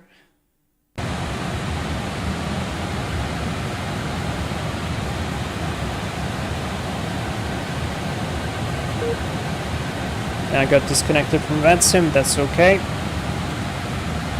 Okay, we're back. Can I connect? Yes, I can. So frame rate now is solid. We got some clouds. That's actually expected. So let's hope we fix the problem.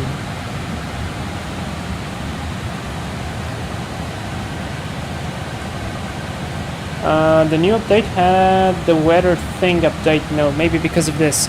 Yeah, I think they were updating something with the weather. You know, it looks good now. Maybe there was a problem downloading the weather or some sort, because right now it's working fine and the frame rate is good. I don't know. Blank Marshmallow, you speak Russian. That's... wow, that's cool. Oh, no, we got... yeah, back to 10 frame rate. Oh, come on. Yeah, it's live weather. That's annoying. Let's see, if this keeps happening, I'm gonna have to disconnect the live weather.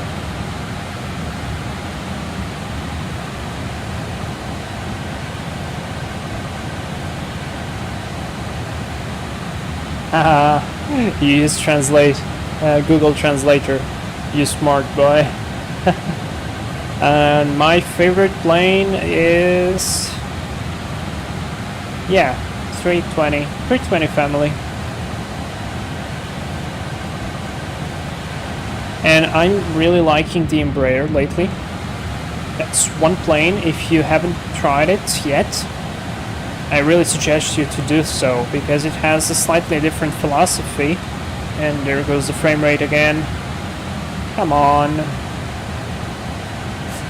I wanted to check the fuel flow. 2.7 per engine. So we're burning 10.8 tons of fuel per hour right now. Fine.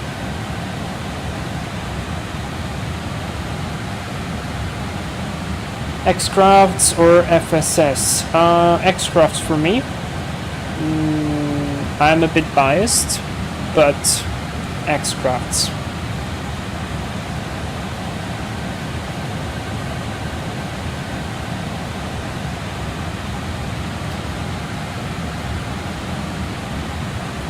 Yeah. I think they did a very good job, especially on the modeling. They did something that most of the developers don't do, which is they started with a very good model. There goes the frame rate again. Okay, we're gonna have to disconnect the real life weather because it's not working.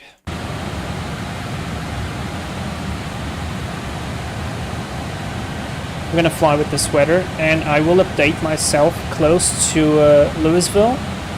I'm gonna try to continue with this weather all the way to the destination.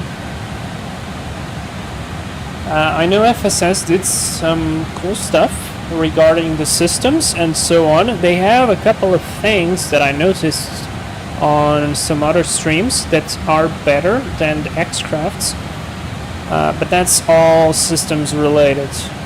But their modeling is lacking, to say the least. And so, yeah.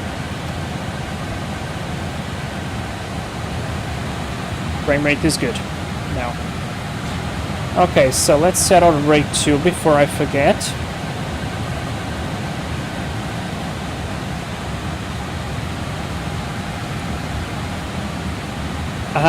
Speaking of things that the 747 has now, it has a fixed info page which actually works. I mean, look, not even some payware developers have this page.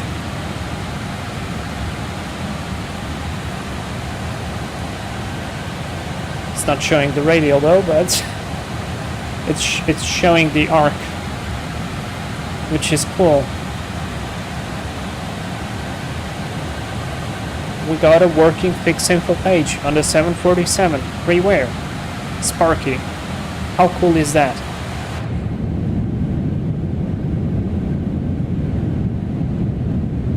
I did a mistake by buying the 190, 195. The FSS one? Oh, okay. By the way, what's your opinion on it? Like, how is the systems? I know the cockpit looks very bad, but alright. That's I mean, that's okay-ish.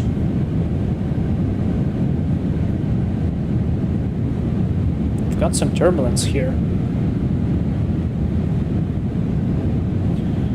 Delta Tango 207, so many good planes, and X-Plane, freeware and payware. Yeah, and it's gonna get even better.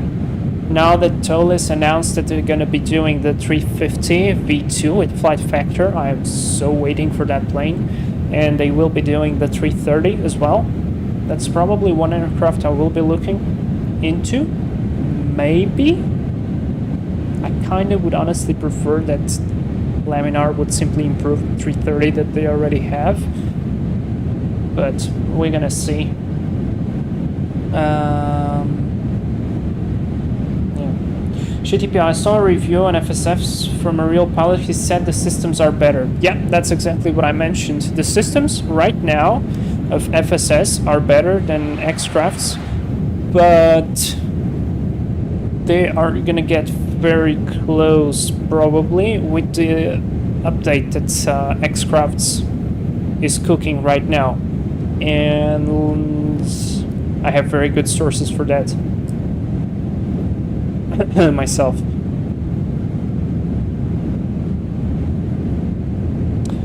But yeah, the X-Crafts team is pushing the systems part because basically I think they did everything they could do very nicely on the graphics part. Now they simply have to put the plane as real as possible regarding to the systems. And that's what I hope they will do.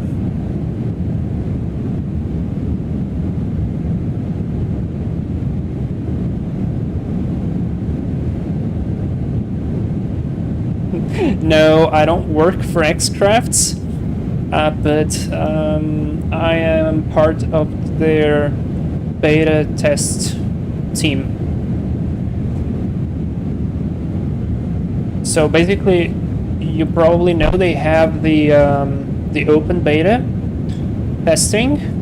So if you have the product, they release the open beta and you can test that. That has already been tested by us previously. So the good thing is we have a very good and a very close way of communicating with the developers. I would say a direct way of communicating with the developers. That doesn't mean that you can't communicate with them because they're extremely open. They're probably like the only developer that's so open regarding to developing stuff. If you write them a message on the forums or Discord, no wait, do they have a Discord? I don't think so. Or do they? No, I don't know. Anyways, if you write them a message or report something regarding the real behavior of the airplane or something else, they will totally reply to you, and that's so crazily good because I've written messages to Flight Factor, for instance, and their support team actually replies when it's regarding bug reports and stuff.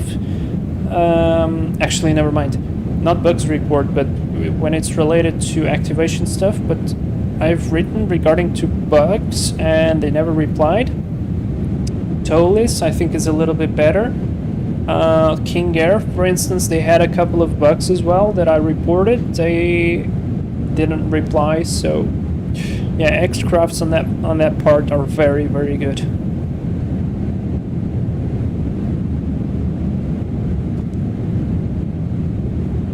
Have you also wired to SSG? No, actually, that's another developer which I think I reported some stuff on the 7.4 and they didn't reply as well. So yeah, probably they acknowledged that because eventually it got fixed. Probably they knew it themselves. It was just an extra confirmation. But yeah, and I enjoy beta testing for Xcrafts. So I think that they spoke about it. They are gonna implement FMS speeds. They're gonna implement ILS auto-tune, steep approaches, all that stuff, except the steep approaches actually. I tried already, and it's looking very good. Has a couple of things that need some fine-tuning, but they are on it. They are working on it. It's a good team. Steve is doing a great job, Marco too. And I think they have 2 new people in the team as well to improve the avionics stuff, so systems are definitely a priority right now. But nonetheless, if you have any questions regarding Xcraft stuff, new updates and so on, just simply ask them, they will reply. And even though if they don't reply, they are so open about it that, well, they probably already said it, so there's not much to ask.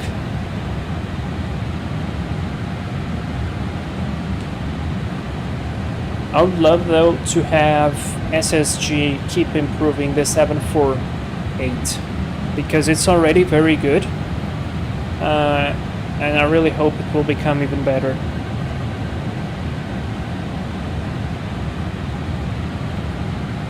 So far, everything is looking good.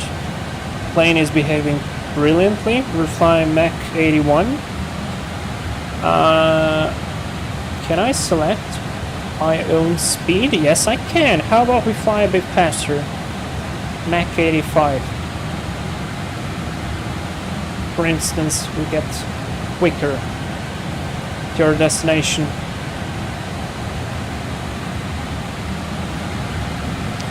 And you know what? I am a little bit worried regarding the weather situation in Louisville and with the frame rates.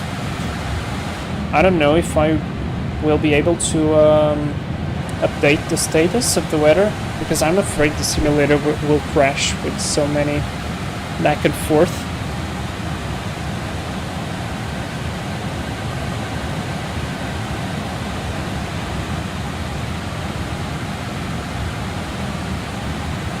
Oh boy, burning so much more fuel right now.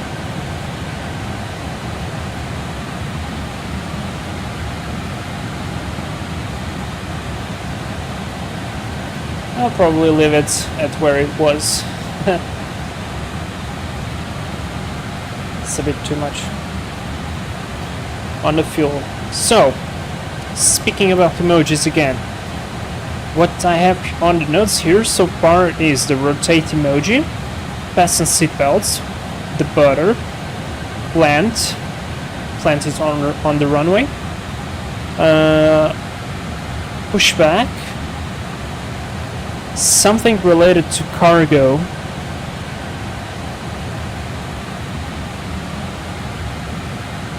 it has to be an item, I don't know. What suggestions or ideas do you have? Oh, of course, yeah, the brief time.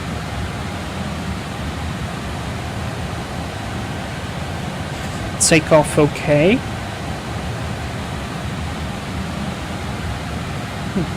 No. I'd probably get banned from YouTube or some stuff. Delta Tango, how do you make the emoji? Probably I will make it in Photoshop. I have to think about a design first, how it will look, the shape of it, and then you just do it in Photoshop or any other program, and in your creative studio you can load it up there. So that's the plan.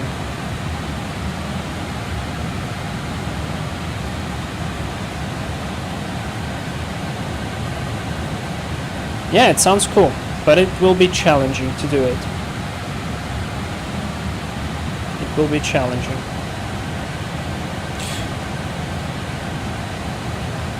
Okay, we are 160 miles to about 160 miles to top of descent. My suggestion is to go and prepare ourselves for the arrival. Let me set the MDA 685.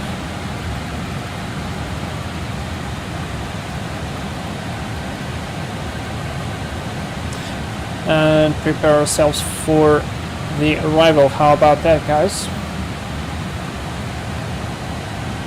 I can help you. Actually, I go to school in IT. We use Photoshop. Hey, I'm pretty familiar with Photoshop. I asked my brother because he is attending art classes and he has very good ideas. He likes to draw and he does it very well. So he's gonna help me out. And probably then, once we get some basic ideas, I'm gonna start putting them on. But probably what will happen is I'm gonna do community posts once I get the the basic emojis done, and I'm gonna ask for your inputs as well. So you're gonna be definitely a part of the deal.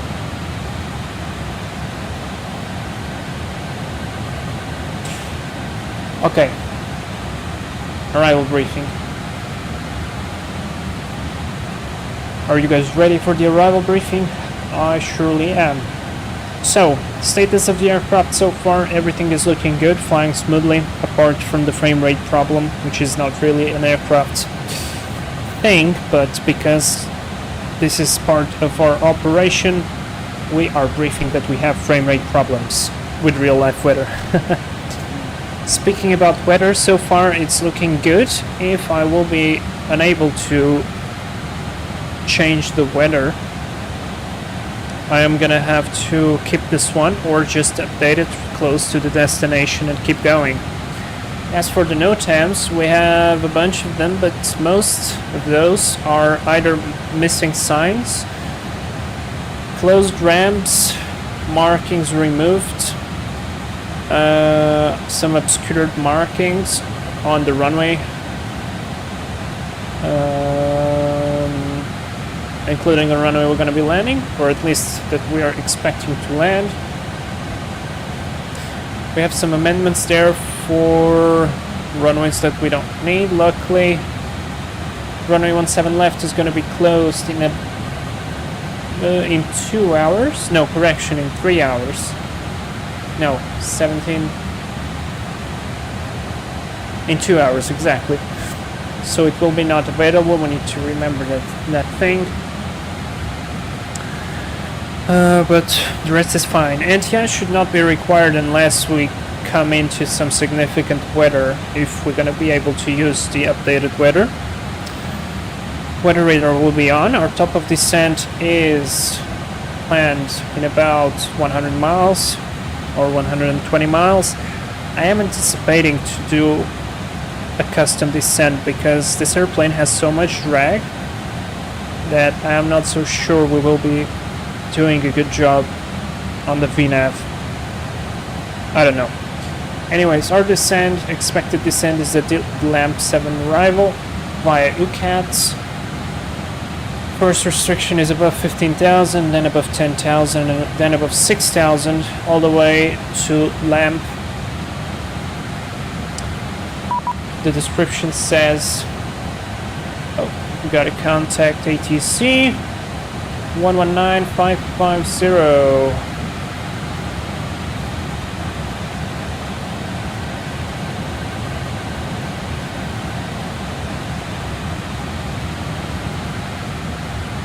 And this is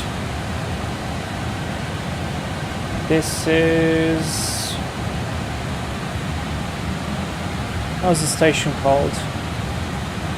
Indianapolis Center.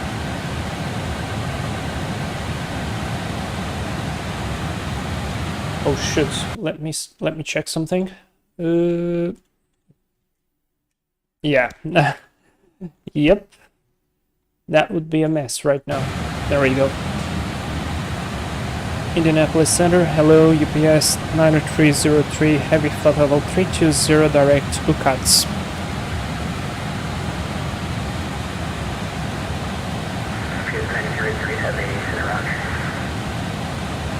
Oh boy. I can barely hear him. COM 1 is at 100%. Can I up the volume here?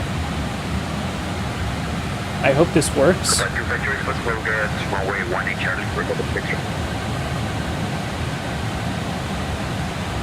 Unable.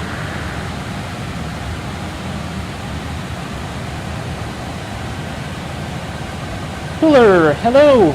Welcome to the stream. 5396, welcome to Cincinnati, exit right. Exit flight to meet here. Load 60 airport, keep them there. You as well.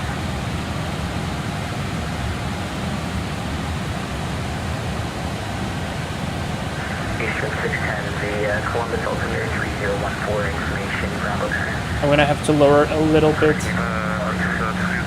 the sound of the sim because I can barely hear him. Eastern 610, correction information, Charlie turn. Yeah, we have information, Charlie, Eastern 610. Okay, let's continue with the brief because that's where we were. So, the CAD's transition from Mars to track 222 to Nerva, track 222 to Redstone, then on track 222 to Haga, then on track 222 to Zopone, then on track 260 to Lamp, then on assigned runway transition. We're going to be landing on runway 17 right, transition from Lamp on track 250 degrees to Turret, then on track 350, expect regular vectors and final approach course. That is good. Have the lost comms procedure here, in case we're going to need it, and then the ILS runway 14 right, course 170, localizer 110.3, minimums is going to be 685 feet. We're going to plan for Spears to be at 4,000 feet right there, and this plane has a thing. It struggles to follow the glide slope when you are slowing down and pushing the flaps, so we might need to hand fly the ILS, which is going to be fun, but that's alright. In case we need to go around, missed approach, straight ahead 4,000, very easy. Radio navs checked, alternating fuel, we're going to have enough fuel because we have 23.3 right now, the plant was 29, we took 36, so that's perfectly enough. As for the config, we're going to use flaps 30. Our speed right now, it will decrease eventually, but right now it's 148, so planning 153 out of rate 2, and then at the very end vacate at Bravo 4 or Bravo 3, taxi via Charlie to any of these ramps right here. I hope he gives us a random position. No special considerations, no abnormal so far. That's the brief complete. Do you guys have any questions? Post them up in the comments. Cooler, just landed in Paris a few hours ago. Got to visit the A350 Cockpit. I totally envy you. I was telling them how much higher resolution the textures are in real life compared to my texture. They probably had a good laugh. Oh boy, that was good. Some big airport right there. Oh, what the hell is this plane? Wow. Is this a C-130? Or something? Or a DC-8? Or DC-6 actually? Wow.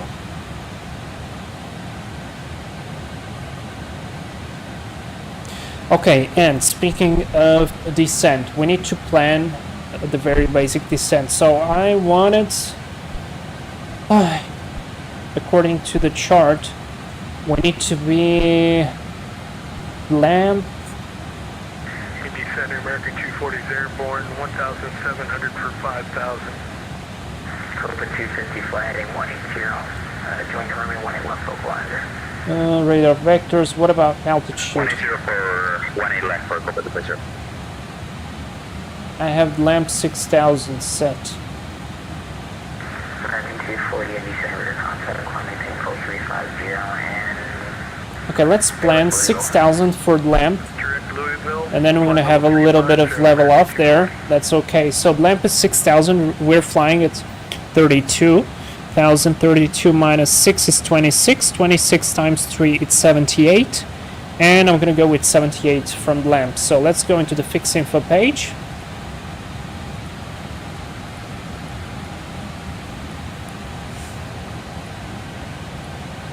And we want, let's call it 80 distance. Yeah, there we go. That's slightly better. Speed is good. Go back to the legs page. There we go.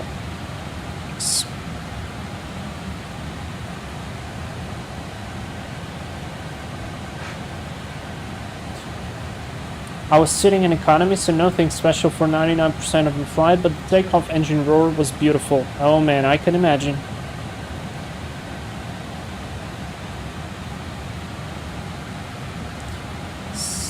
Cooler. You take the bulkhead exit rows so you can stretch your legs, because you're tall. I totally understand you. How tall are you?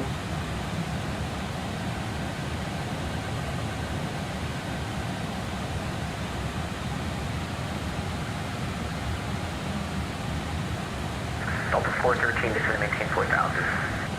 Going to maintain 4,000, Delta 413.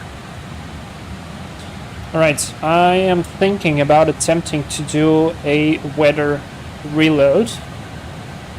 Eastern 610, request descent. So let's try You're supposed to be to do a weather reload because it's gonna be definitely different. I only got cleared runway, I will not descend via, but okay. Eastern 110, and we will be unable for 210 knots at Hardware. Okay. You read back Scarlet 1, so I don't know what the confusion was, but roger. Although the door window has kind of a magnifying look so you can see the entire wing even though even through a tiny opening. Really? Oh wow. That's actually... I didn't know about it. There's the wind change. And the clouds change. And now I just hope that everything goes well. And I got disconnected. But that's alright. Connect it back. Now I hope the frame rate will be fine. Because in order to keep flying on VATSIM, we need the real weather. Approach of runway 18 left for compatibility.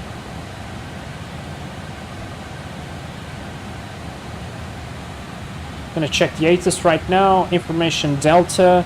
Light rain broken at 3,600, broken at 6,000, overcast at 11,000. Temperature 21, QNH 3009er. Visual approach, runway 17 left, 17 right. Simultaneous approaches in use. Runway 17 right approach arrivals.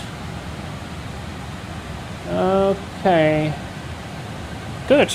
I guess we can request 17 right.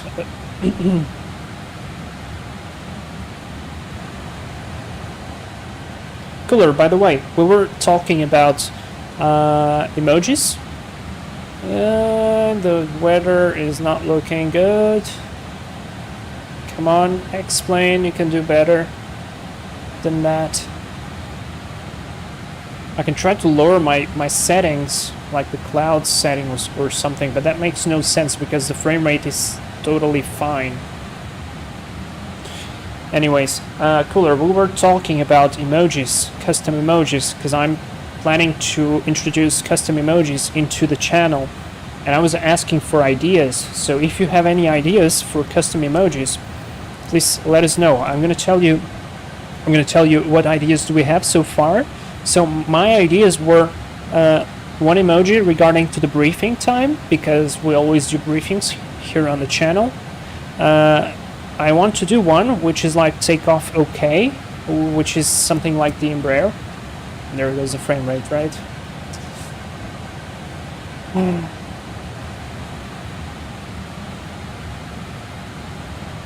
Man, it's 30 FPS, come on. Then something related to cargo. Then a rotate emoji for the takeoff. Fasten seatbelt signs or something like that. The butter emoji for the landing. The plant the aircraft on the runway, which is like a hard landing. Maybe one for the pushback, I don't know, I'm just writing ideas. And so, yeah, if you have anything to add, please let us know. Plus, I'm gonna be doing membership icons. So every person will have its own icon, which I think it's like normal. And there goes the frame rate again. Man, this is so stupid. Like, come on, guys. How can you release a stupid beta and it not be working? Like, don't they test this stuff before releasing? There are things that I really can't understand in programming.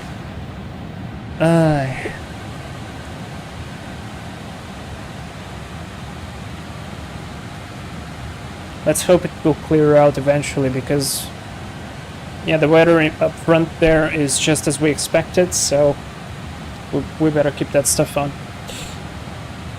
You have been disconnected from VATSIM emoji. You know what? That's an idea. VATSIM disconnect. Yes, totally. That's brilliant. That is so good. That's probably the best of any of them. And here comes the frame rate again.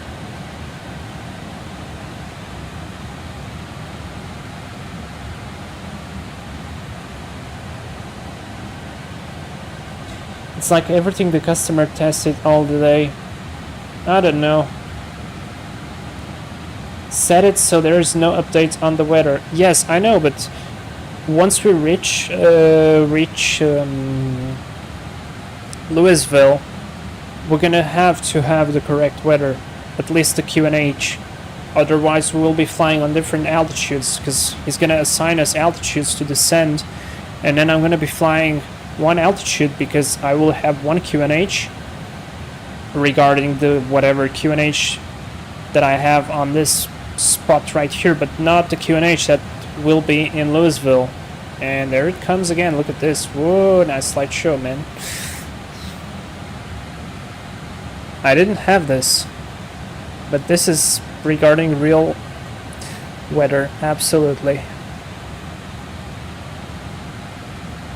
I don't have xAmerica. I mean, I have it, but it doesn't work.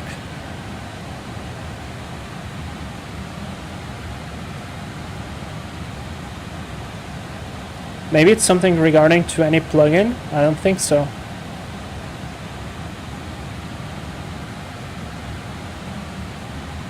Maybe on final. Yeah.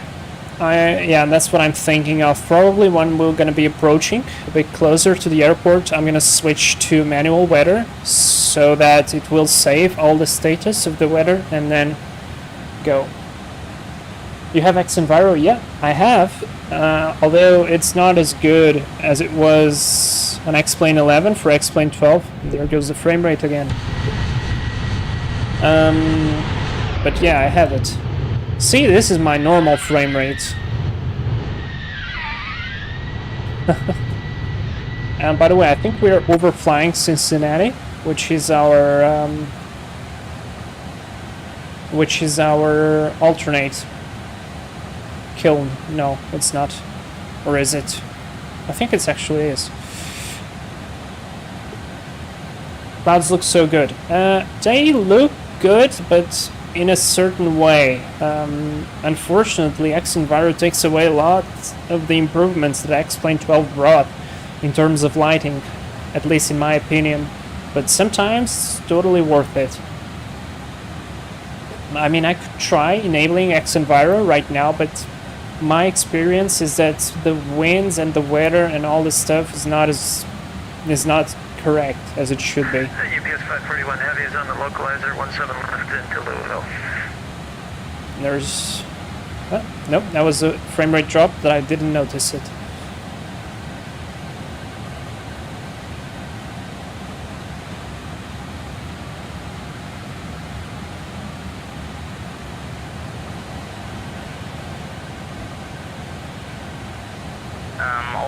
All stations. I'm just seeing on the V-pilot there is no center for the Indianapolis, and the same thing going on with the VATSIM application, so I'm not sure if we should go back to Unicom.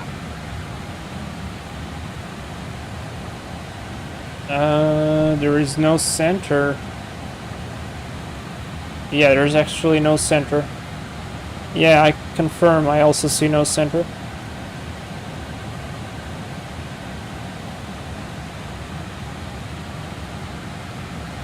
And this is the frame rate under...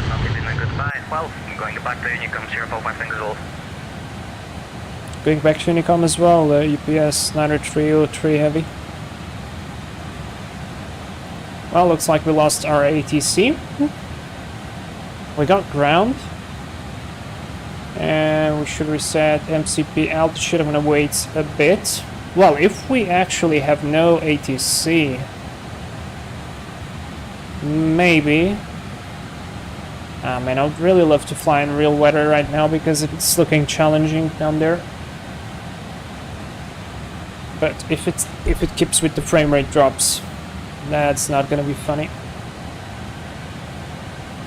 So let me do altitude hold, speed hold. Wait out a bit. Top of descent is gonna be right now, but we're gonna wait out a bit on it. Let me disconnect VATSIM. No ATC anyway, so maybe it will be better. Richard AAL, hey! Don't worry, man. Welcome to the stream, hope you're fine. Wow, birthday in 5 days. That's really cool.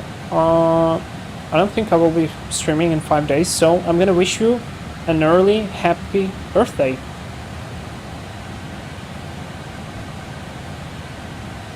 Are you gonna be buying any plane from the for X-Plane for yourself or not?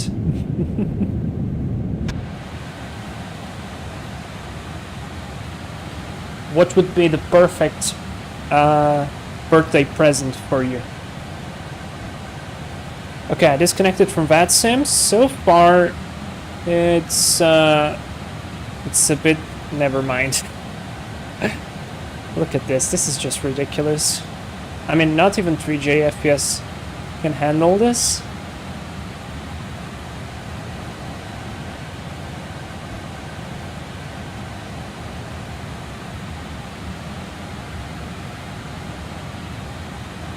I will be buying PMDG 777 from Microsoft, the 738. Ooh! Nice! So you're gonna be joining the PMDG family. Let's set 6,000. We want to be at 6,000. We're approaching 6,000 on that point, on LAMP. Q4XP just 5J Sim. Yeah, that's a very good plane as well. And we are reaching our top of descent.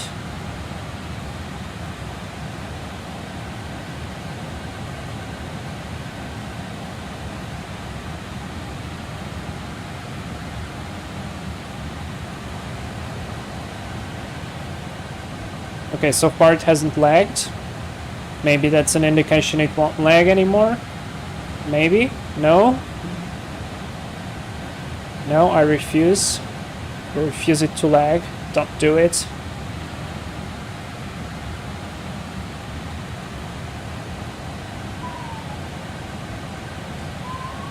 I also saw on the XP store someone made Juliet Charlie. What is that? What airport is that? Kilo Sierra Juliet Charlie, which was 6 kilometers from where I was staying the past week. Alright, let's start descending vertical speed. We want to go minus 2,100. Actually, 200 will be good. Is it lagging again? No. Change this to normal speed. To 90 knots. Keep descending.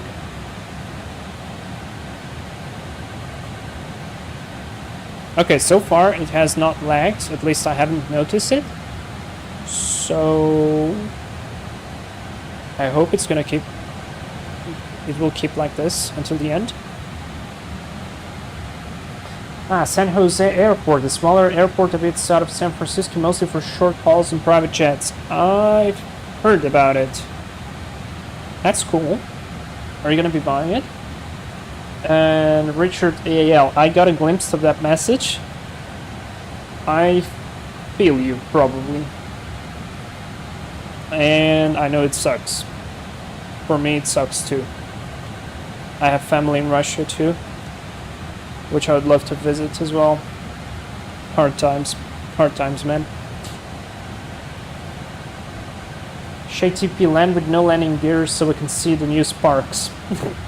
You know, we could say, because this is the Sparky, it would make total sense to test out the new effects.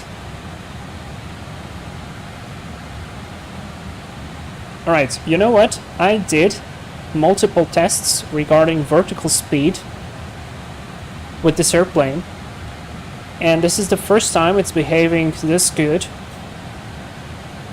and I'm super happy because it's on the stream, because usually, by Murphy's Law, everything goes wrong on the stream all the time. So something going right on the stream, well, apart from this stupid frame rate thing, it's actually very good.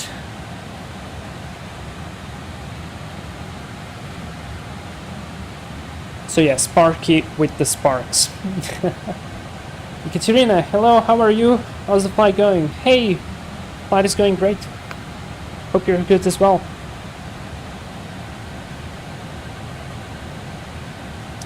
Just starting the descent. Just started the descent. And we're getting into some clouds.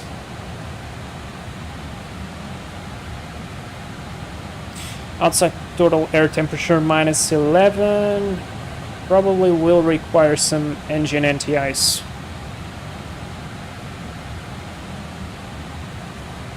Man, the airplane is really behaving good.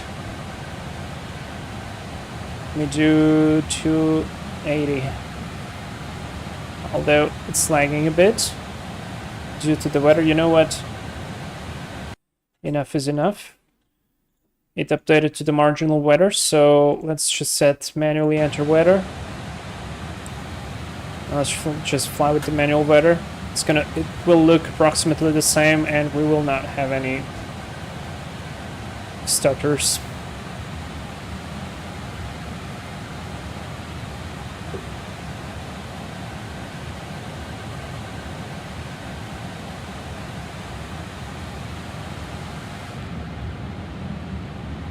Well guys, I don't know about you, but I'm really enjoying this plane. I am so happy that we finally have a working 747.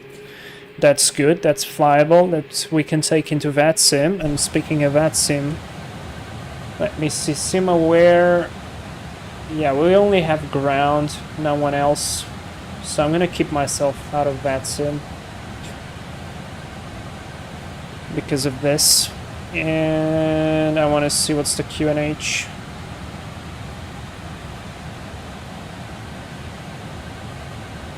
In our arrival.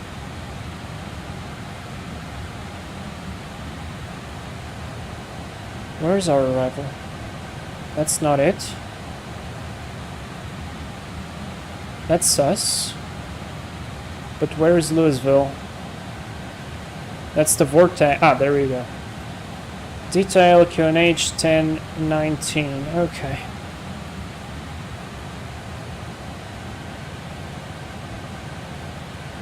Delta 2907. Do you have family as well in Russia?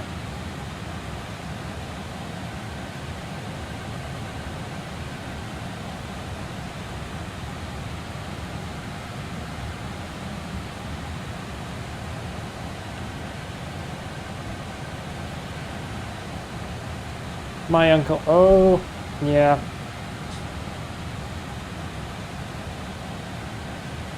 That sucks, man. I don't understand most of this stuff happening in the world right now. Alright, temperature is -3. Let's go get some engine anti-ice. Or whatever this is, nacelle anti-ice, I guess? Maybe?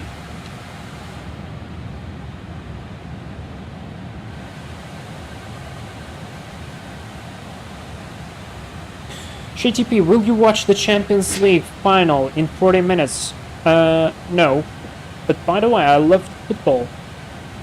What are the teams? I'm curious, do I even know the teams?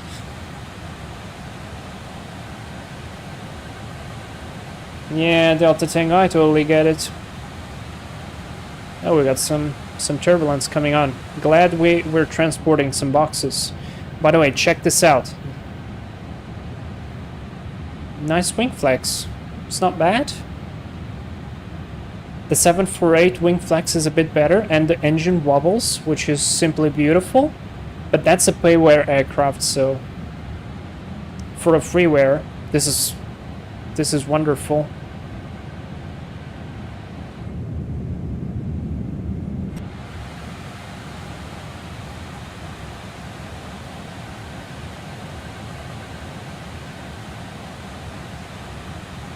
Cooler. I had a Russian co-worker and he had the same issues.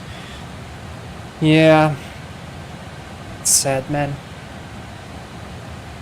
It is sad. Also, we passed transition levels, so QNH 1019 it was, so 3008.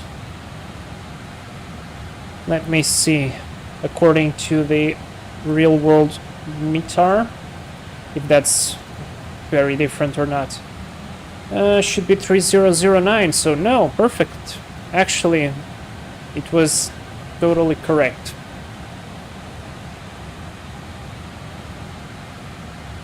Dortmund versus Manchester City. Oh, I guess Manchester City really grew up recently.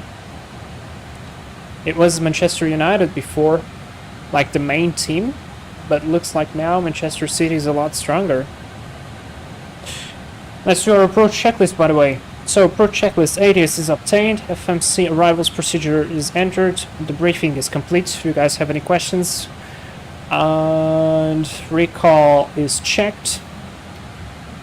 Minima is set as 685, passenger signs not required, auto brake set on 2, and landing lights. Really? I'm gonna wait with that. Approach checklist complete. Okay, you can see some ground, and we might expect some rain at least. No, yeah, it's light rain. Light rain in Louisville.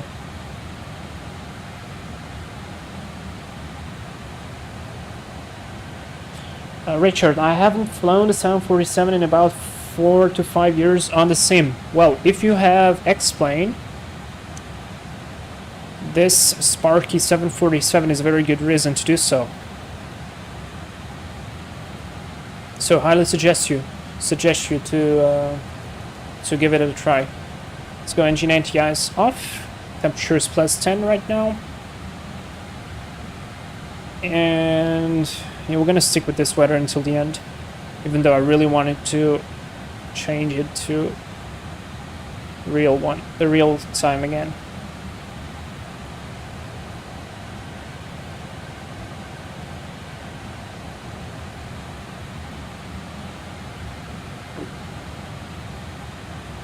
Increasing the vertical speed.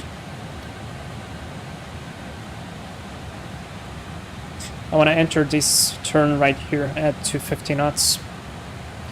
Not quicker.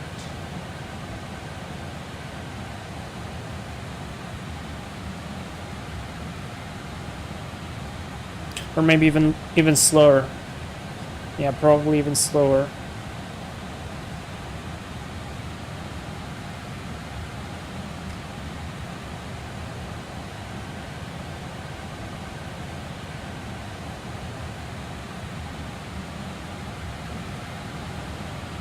Looking good outside.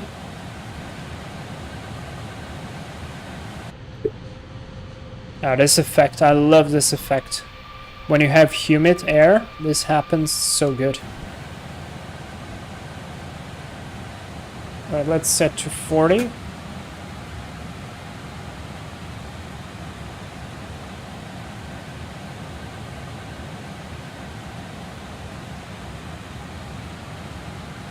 I've seen mSparks write about CPDLC. Is that really working with Hoppy? I couldn't find the Hoppy part, but yes, you have the log on, and you should be able to log on to the ATC. Probably this is working not with Hoppy, but with the VATSIM stuff. I mean, I don't know. At least it has all these pages. I couldn't find any place to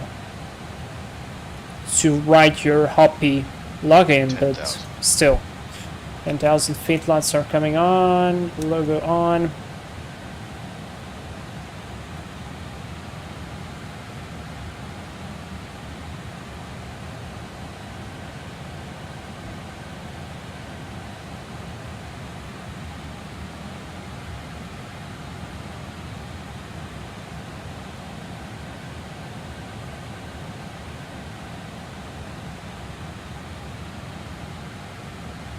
Then it might be just for his auto ATC.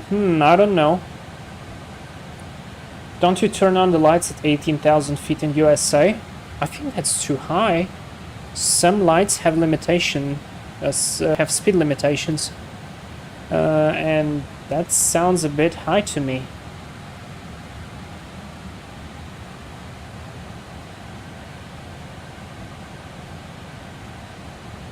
Okay, I want to make sure I'm out of VATSIM. Yes, I am. So far looking good. We should be able to see our destination airport. Yep, there we go. And we're going to be parking right here. Or here, in this area. Any parking in that area. Very cool. That's some wind change, I guess. Or is it just me applying some rudder? Yeah, that was me applying some rudder. I need to fix that on my pedals.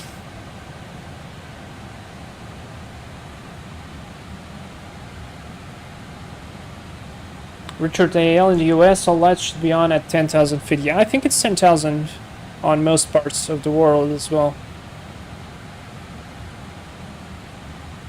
And seatbelts could be switched off at 10,000 as well, if the weather allows. So, yeah. Let's check our approach speed. Might have changed. Actually, no, it didn't change. So 152 still on the approach speed. This airplane, a very cool thing it does, it auto-tunes the ILS frequency, which is insanely good.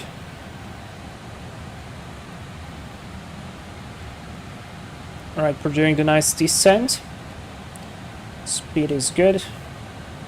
Now wait out for the flaps. See, the autopilot is doing a fantastic job. LNAV is working great, vertical speed is following, the speed is being maintained correctly. It's all very good.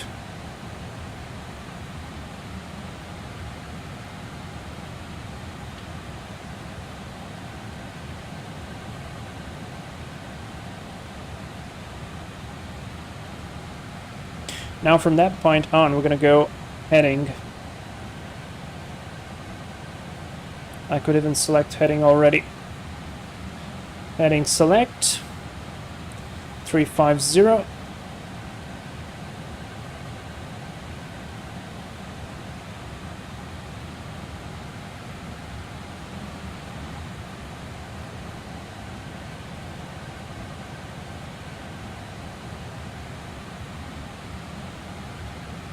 So far, so good.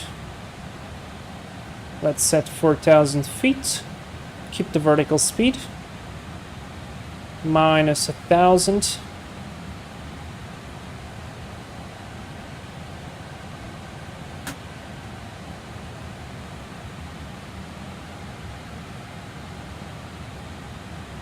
Let's go speed check flaps 1. I love the slats deployment on this huge wing.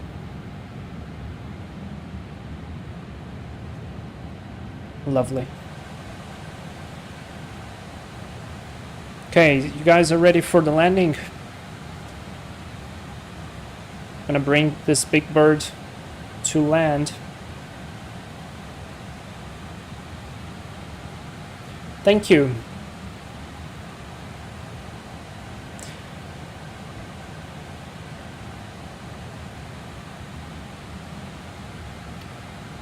TP, I'm captain. Let's go. Let's butter. Delta Tango. You know, this aircraft is actually not hard to butter. It's really easy to overflare it though. Alright, let's keep the speed down to 200. Let's go. Turn left, direct spears. We could even go LNAV from this point on. It will work fantastically. Look at this. I'm gonna execute. I'm gonna try LNAV. Please don't prove myself wrong. Speed is checked. Let's go. Flaps 5.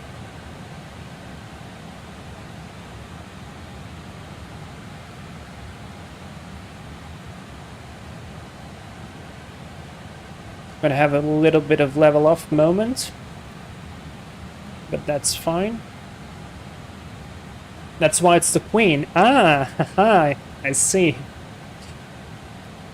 Let me confirm here on the nav red. Frequency and course is correct. Fantastic. We lost a knot of airspeed, so 152 approach speed. There's 4,000 correct.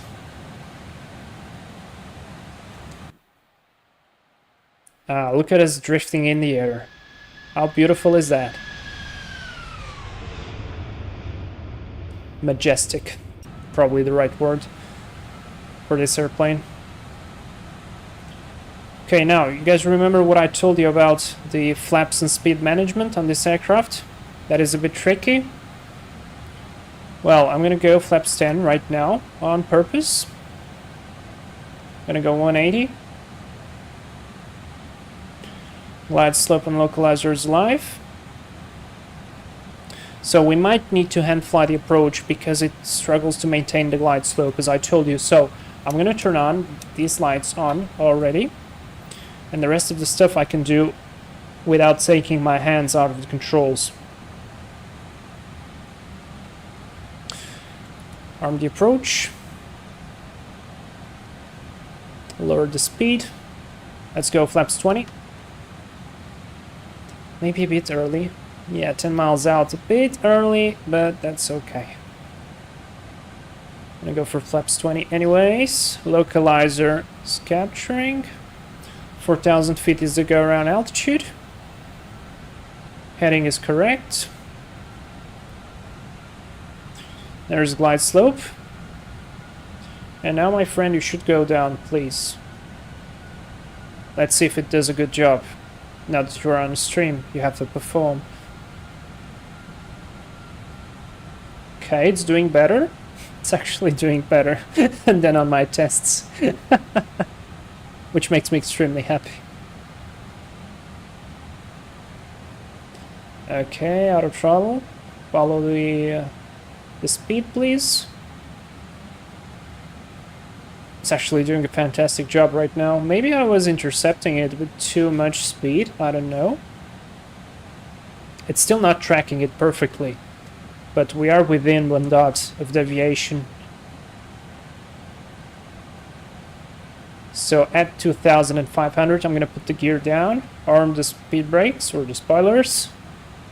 The speed brakes up. Yeah, arm the speed brakes, and decel set flaps 25, and then start decreasing the speed.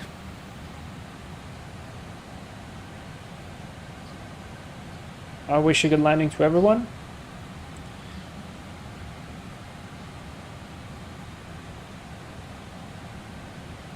Yeah, see, it's tracking slightly above the glide slope, so not perfect, but fair enough.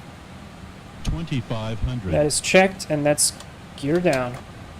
Speed brake arm, lights are on, flaps 25. Now we can lose the speed. Let's go flaps full, speed 152. Gear is down, all green. Flaps are 30. I'm gonna put my feet on my pedals. I hope they won't go crazy. So far we're tracking good. Landing checklist, speed brake is armed. Landing gear down and green, flaps 30 set. Cabin crew not required. Landing checklist is complete. Guys, I wish a good landing to everyone. Let's take a look outside on this beautiful bird. Yeah, it's looking good. I love the view of the wing with the two engines. It's just so powerful. And we got a land 3. Fantastic. Now, let me hand fly a little bit. Now that we're back on the glide. Autopilot off. Auto throttle off. No, no, no, no, no, no, no. I pressed auto throttle off. Come on. Why did it go around? First, okay, follow the lights. Man, I disconnected the auto throttle, please. What is it doing? No, come on, are you kidding me? I'm not controlling the power. Oh, okay, well, go around.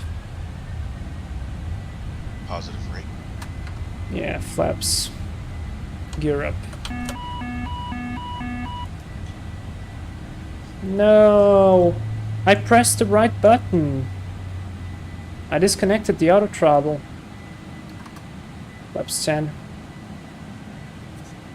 Ah. That's very annoying. Okay, let's go. Heading select. Flight level change. Fly the plane first. Now my pedals are kicking in. Or maybe that's the wind.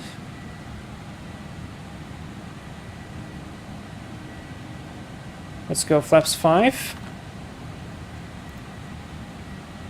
Flight level change. Heading select. Let's go 220 on the speed. Flaps 1. Oh yeah, I got it. Come on, nice and easy now. Gear off, lights up.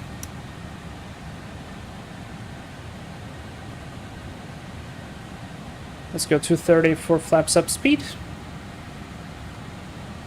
Flaps up. Yeah, man, I don't know why.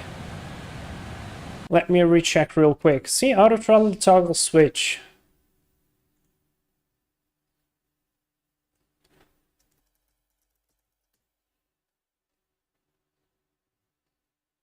Disconnect. Auto throttle disarm. Let me try this. Ah, now you work. Okay. Now please get back to work. Alright, UPS9303, turn left heading, we were on 170, let's go 080. Vectors for second attempt. Actually 090. No, 080, I was correct. 080, that's okay. Let's come here very quick. How much fuel do we have? 18.3. That's good. Arrival, ILS 17, lamp 3, Spears, execute flight plan. There we go, fantastic. UPS 9303, proceed direct lamp. Direct lamp, UPS 9303 heavy. Execute LNAV. There we go. Back on track.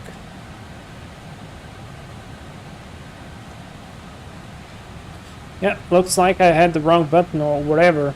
Never happened to me. See? Everything wrong happens on the stream. That's the Murphy Law.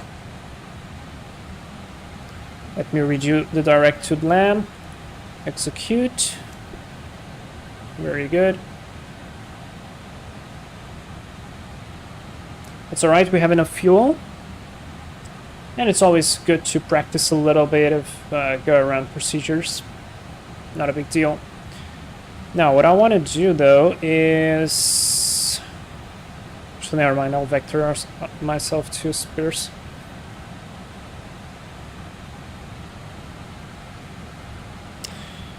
Now that we did the go-around, we could do before after takeoff checklist. Landing gear up, flaps up, backs on, lights fine, altimeter set, APU off. After takeoff checklist complete.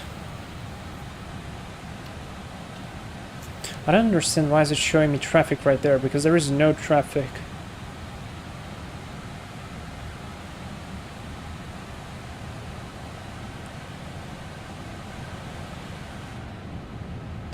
So, I mean, we didn't even get to go around close to the runway. We might have been able to watch that on the replay. I mean, we can still watch that on the replay, hear the spool up of the engines from the wing view. That's probably looking epic. Now I need to refocus on the landing, which is fine. Heading with 350 from current.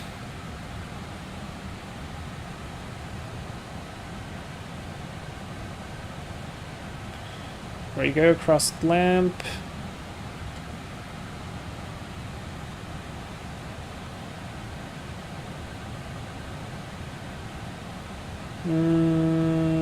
Looks like it didn't register.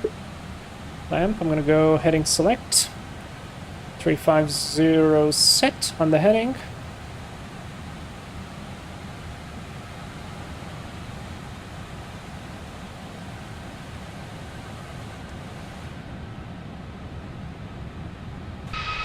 Well, we got to enjoy the 7.4 a little bit more.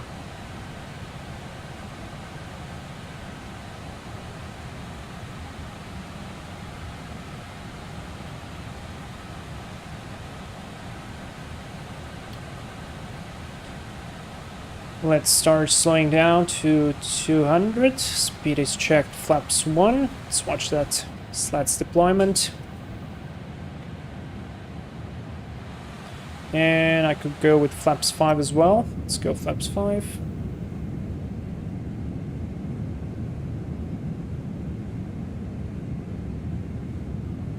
That's a lot of flaps.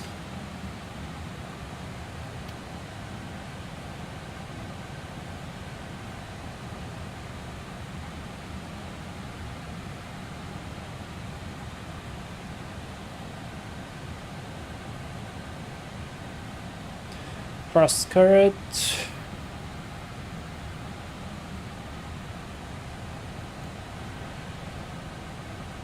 Waiting to be closer to Spears and then left turn.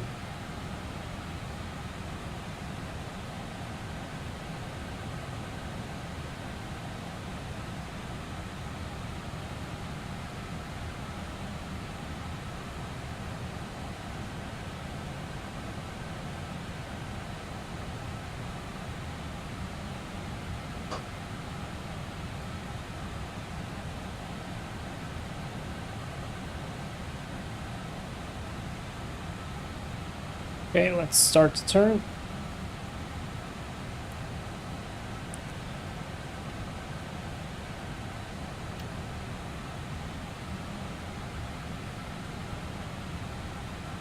Let me do direct to Spears. Execute. LNAV.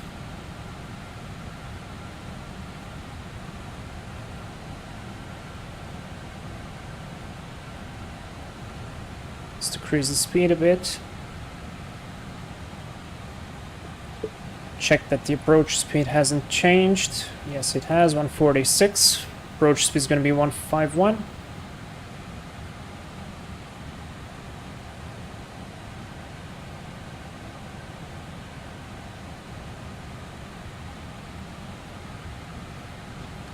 Might need to start descend a little bit.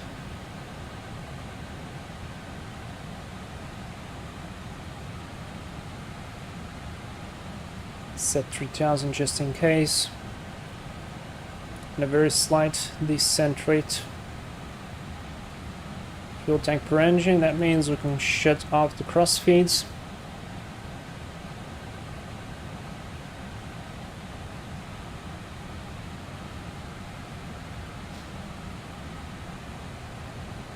There's the glide slope.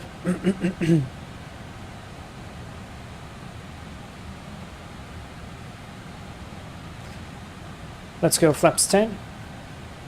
Speed 180.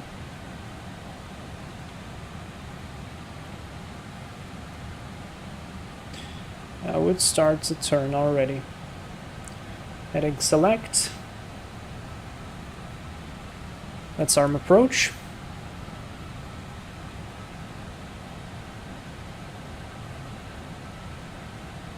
There's localizer. Heading is set.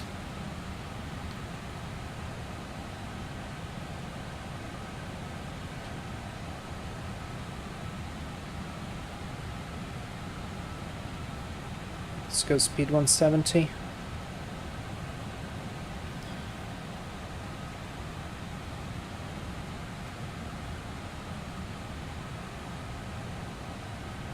There is glide slope. Let's go around altitude 4,000 feet is set. Excellent, back on track. Now I just want to make sure that it will track correctly. So far looking good on the glide slope.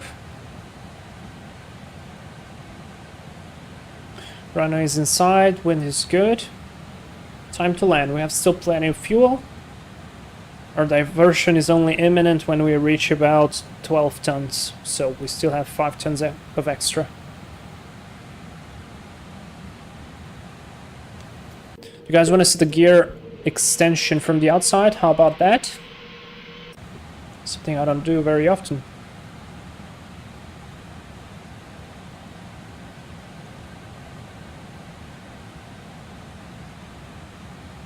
Yeah, let's do it. Once we hear 2500, 25. Gear down. And flaps 20.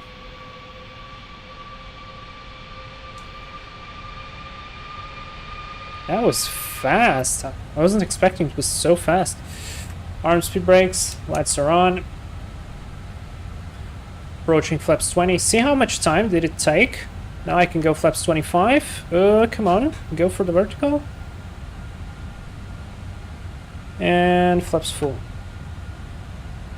Some wind change. Oh, we have some wind shear here. 151 is the speed. Let's set 152 just for the sake of it. Autopilot off. Follow that glide slope. This would be a go around already. This is what I was mentioning, that it struggles to maintain the the glide slope. Let's do our landing checklist. Speed brake arm, landing gear down. Flaps 30. Landing checklist is complete. Oh boy, that glide slope really got down. Basically, if you are more than 1 dot of deviation, you should go around. So this would be a new go around. Alright, we got it. Auto throttle is working. Let's disengage auto throttle. Auto throttle off. Okay. I'm not so sure it's following my input. It's not following my input. 1,000.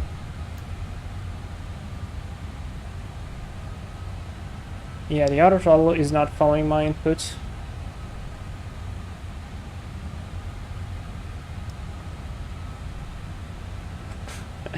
Okay, so my question is, how can I disable the auto throttle? I mean, it's doing a good job, but I'd prefer to fly it by myself. Minus 89, that's a very good guess. Okay, we're on final, we are stable. Let's focus on the landing. I hope the auto throttle will disconnect. 400.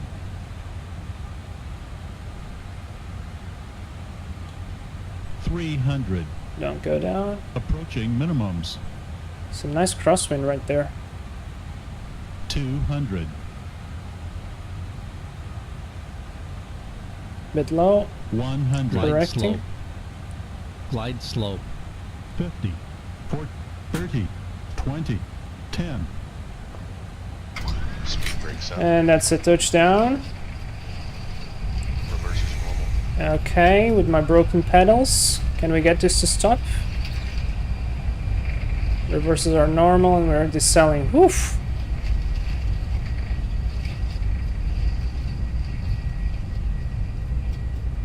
knots. Check.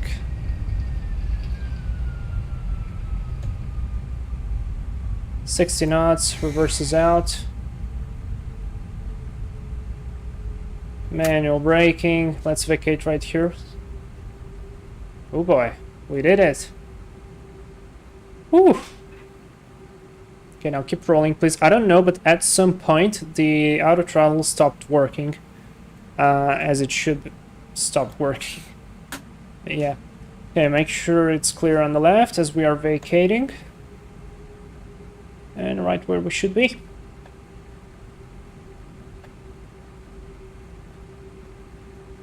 It wasn't as buttery as it could be, but still strobes off.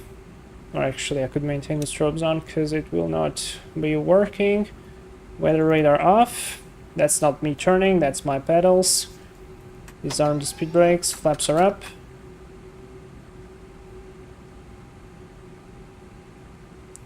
Transponder to transponding, auto brakes back to RTO. And we could take any stand right here. 1, 2, 3, 4, that's good enough.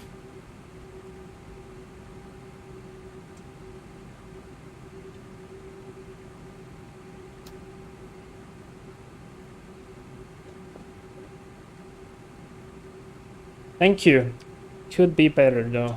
Could be better. We're gonna see from the replay. Alright, let's park on the next one to the right. Runway turn off can go off.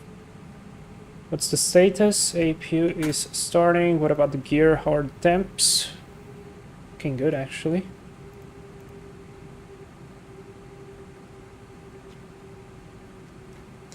I hope we get a marshaller.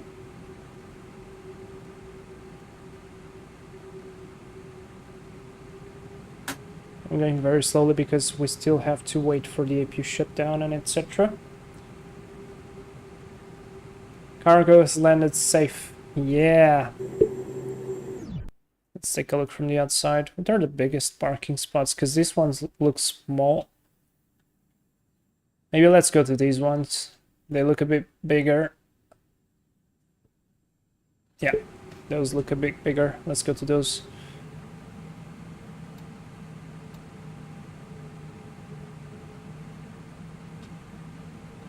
AP is running and is available. Good.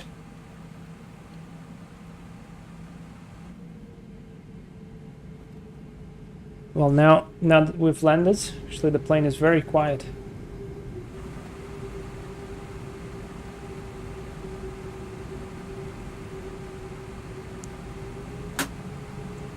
Clear on the right.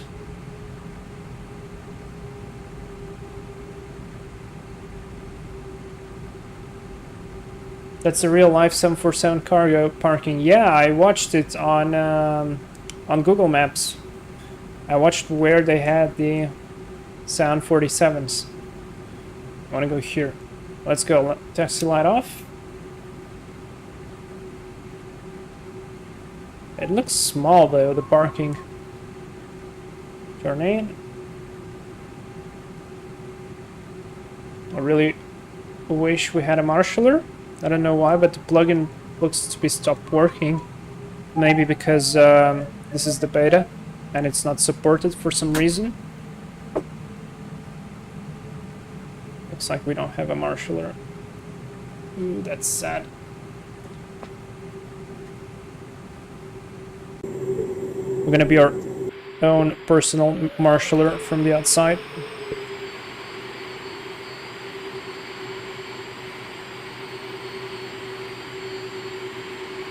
Just a bit more.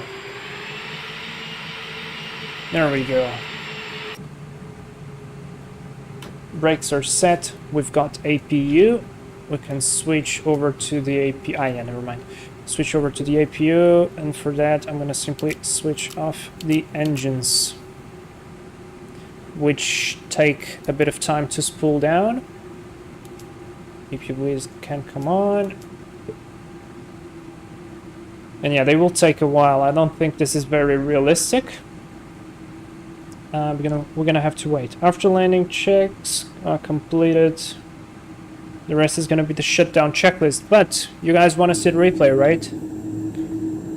That's what we want. We want replay and we want Volanta, right? So first of all, I'm gonna show you Volanta. The gas was what? Minus 89. So yeah, you were far off. Here it is. Minus 247. Nice descent, nice approach with the go around.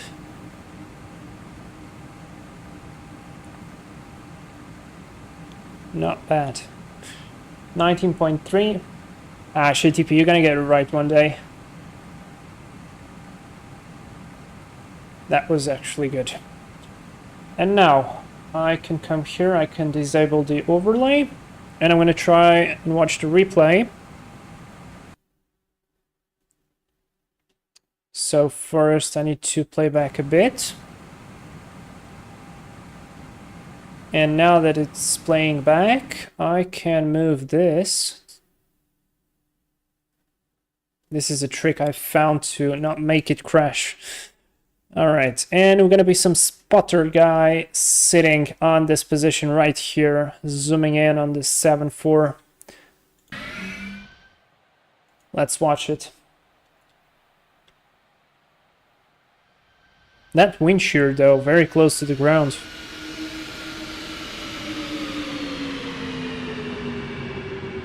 That wasn't minus 200 and whatever, that was very good actually.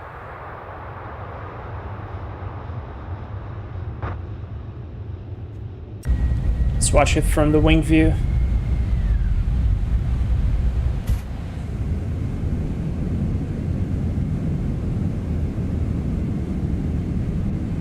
Yeah, it looked better.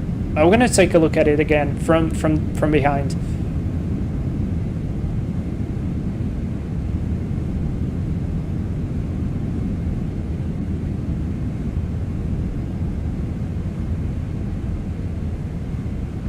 Yeah, that was great. I don't know why it marked 245.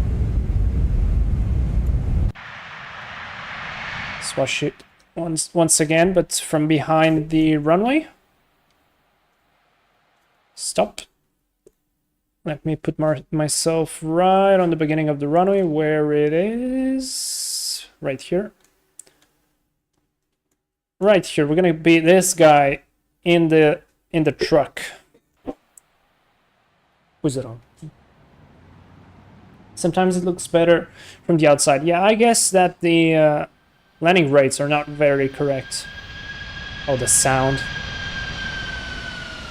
Oh, the sound is really good.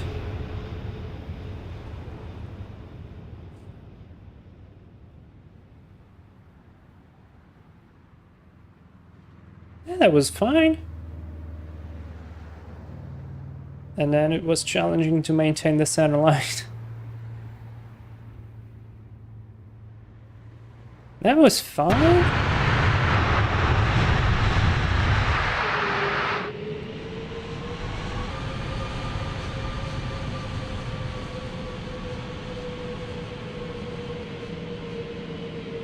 Yeah. Spot on. In the zone. Where did I touch down?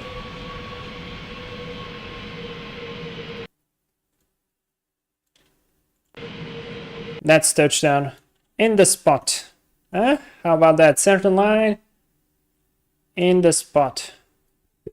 Good. How about we check the go around? To hear some thrusts being applied. The first approach. Somewhere, this was somewhere around here. Wish my crosswind landing looks as yours. Man, just keep practicing and you're gonna get there. You're gonna absolutely get there.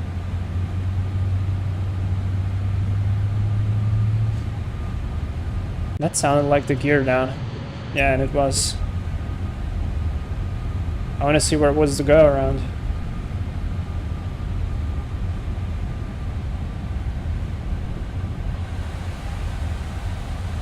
Man, we were going so good, on the speed, all correct, and then it just goes full power. What the hell is this auto throttle?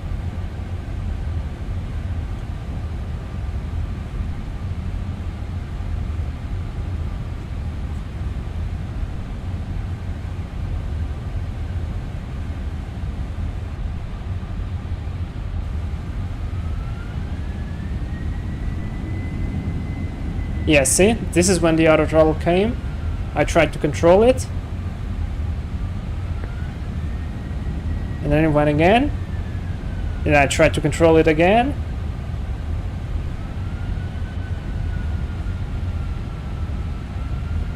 Try to control it again. And then we were too high. And we went go around. Yeah, see, it's always...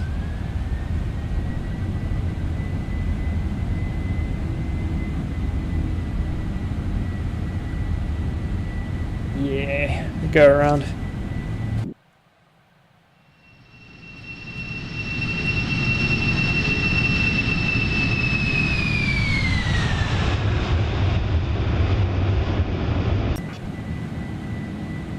Yeah, the engine sound is pretty good.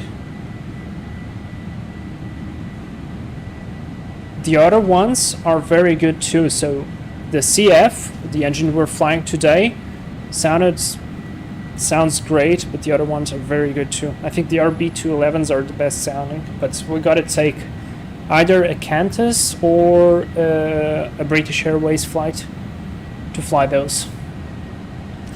Alright, I'm gonna move forward, put myself on the second approach here.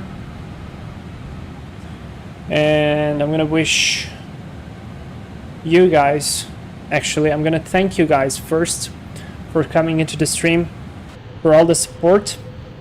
Oh, just in time for the gear drop. For all the support and for coming here and chatting with us. Well, yeah, I'm gonna end the stream here. Just leave you with one last approach from the wing view and the landing. Yeah, I don't know what I'm gonna do next week. Probably Piper Seneca or something else. And by the way, this was the wind shear. Not bad.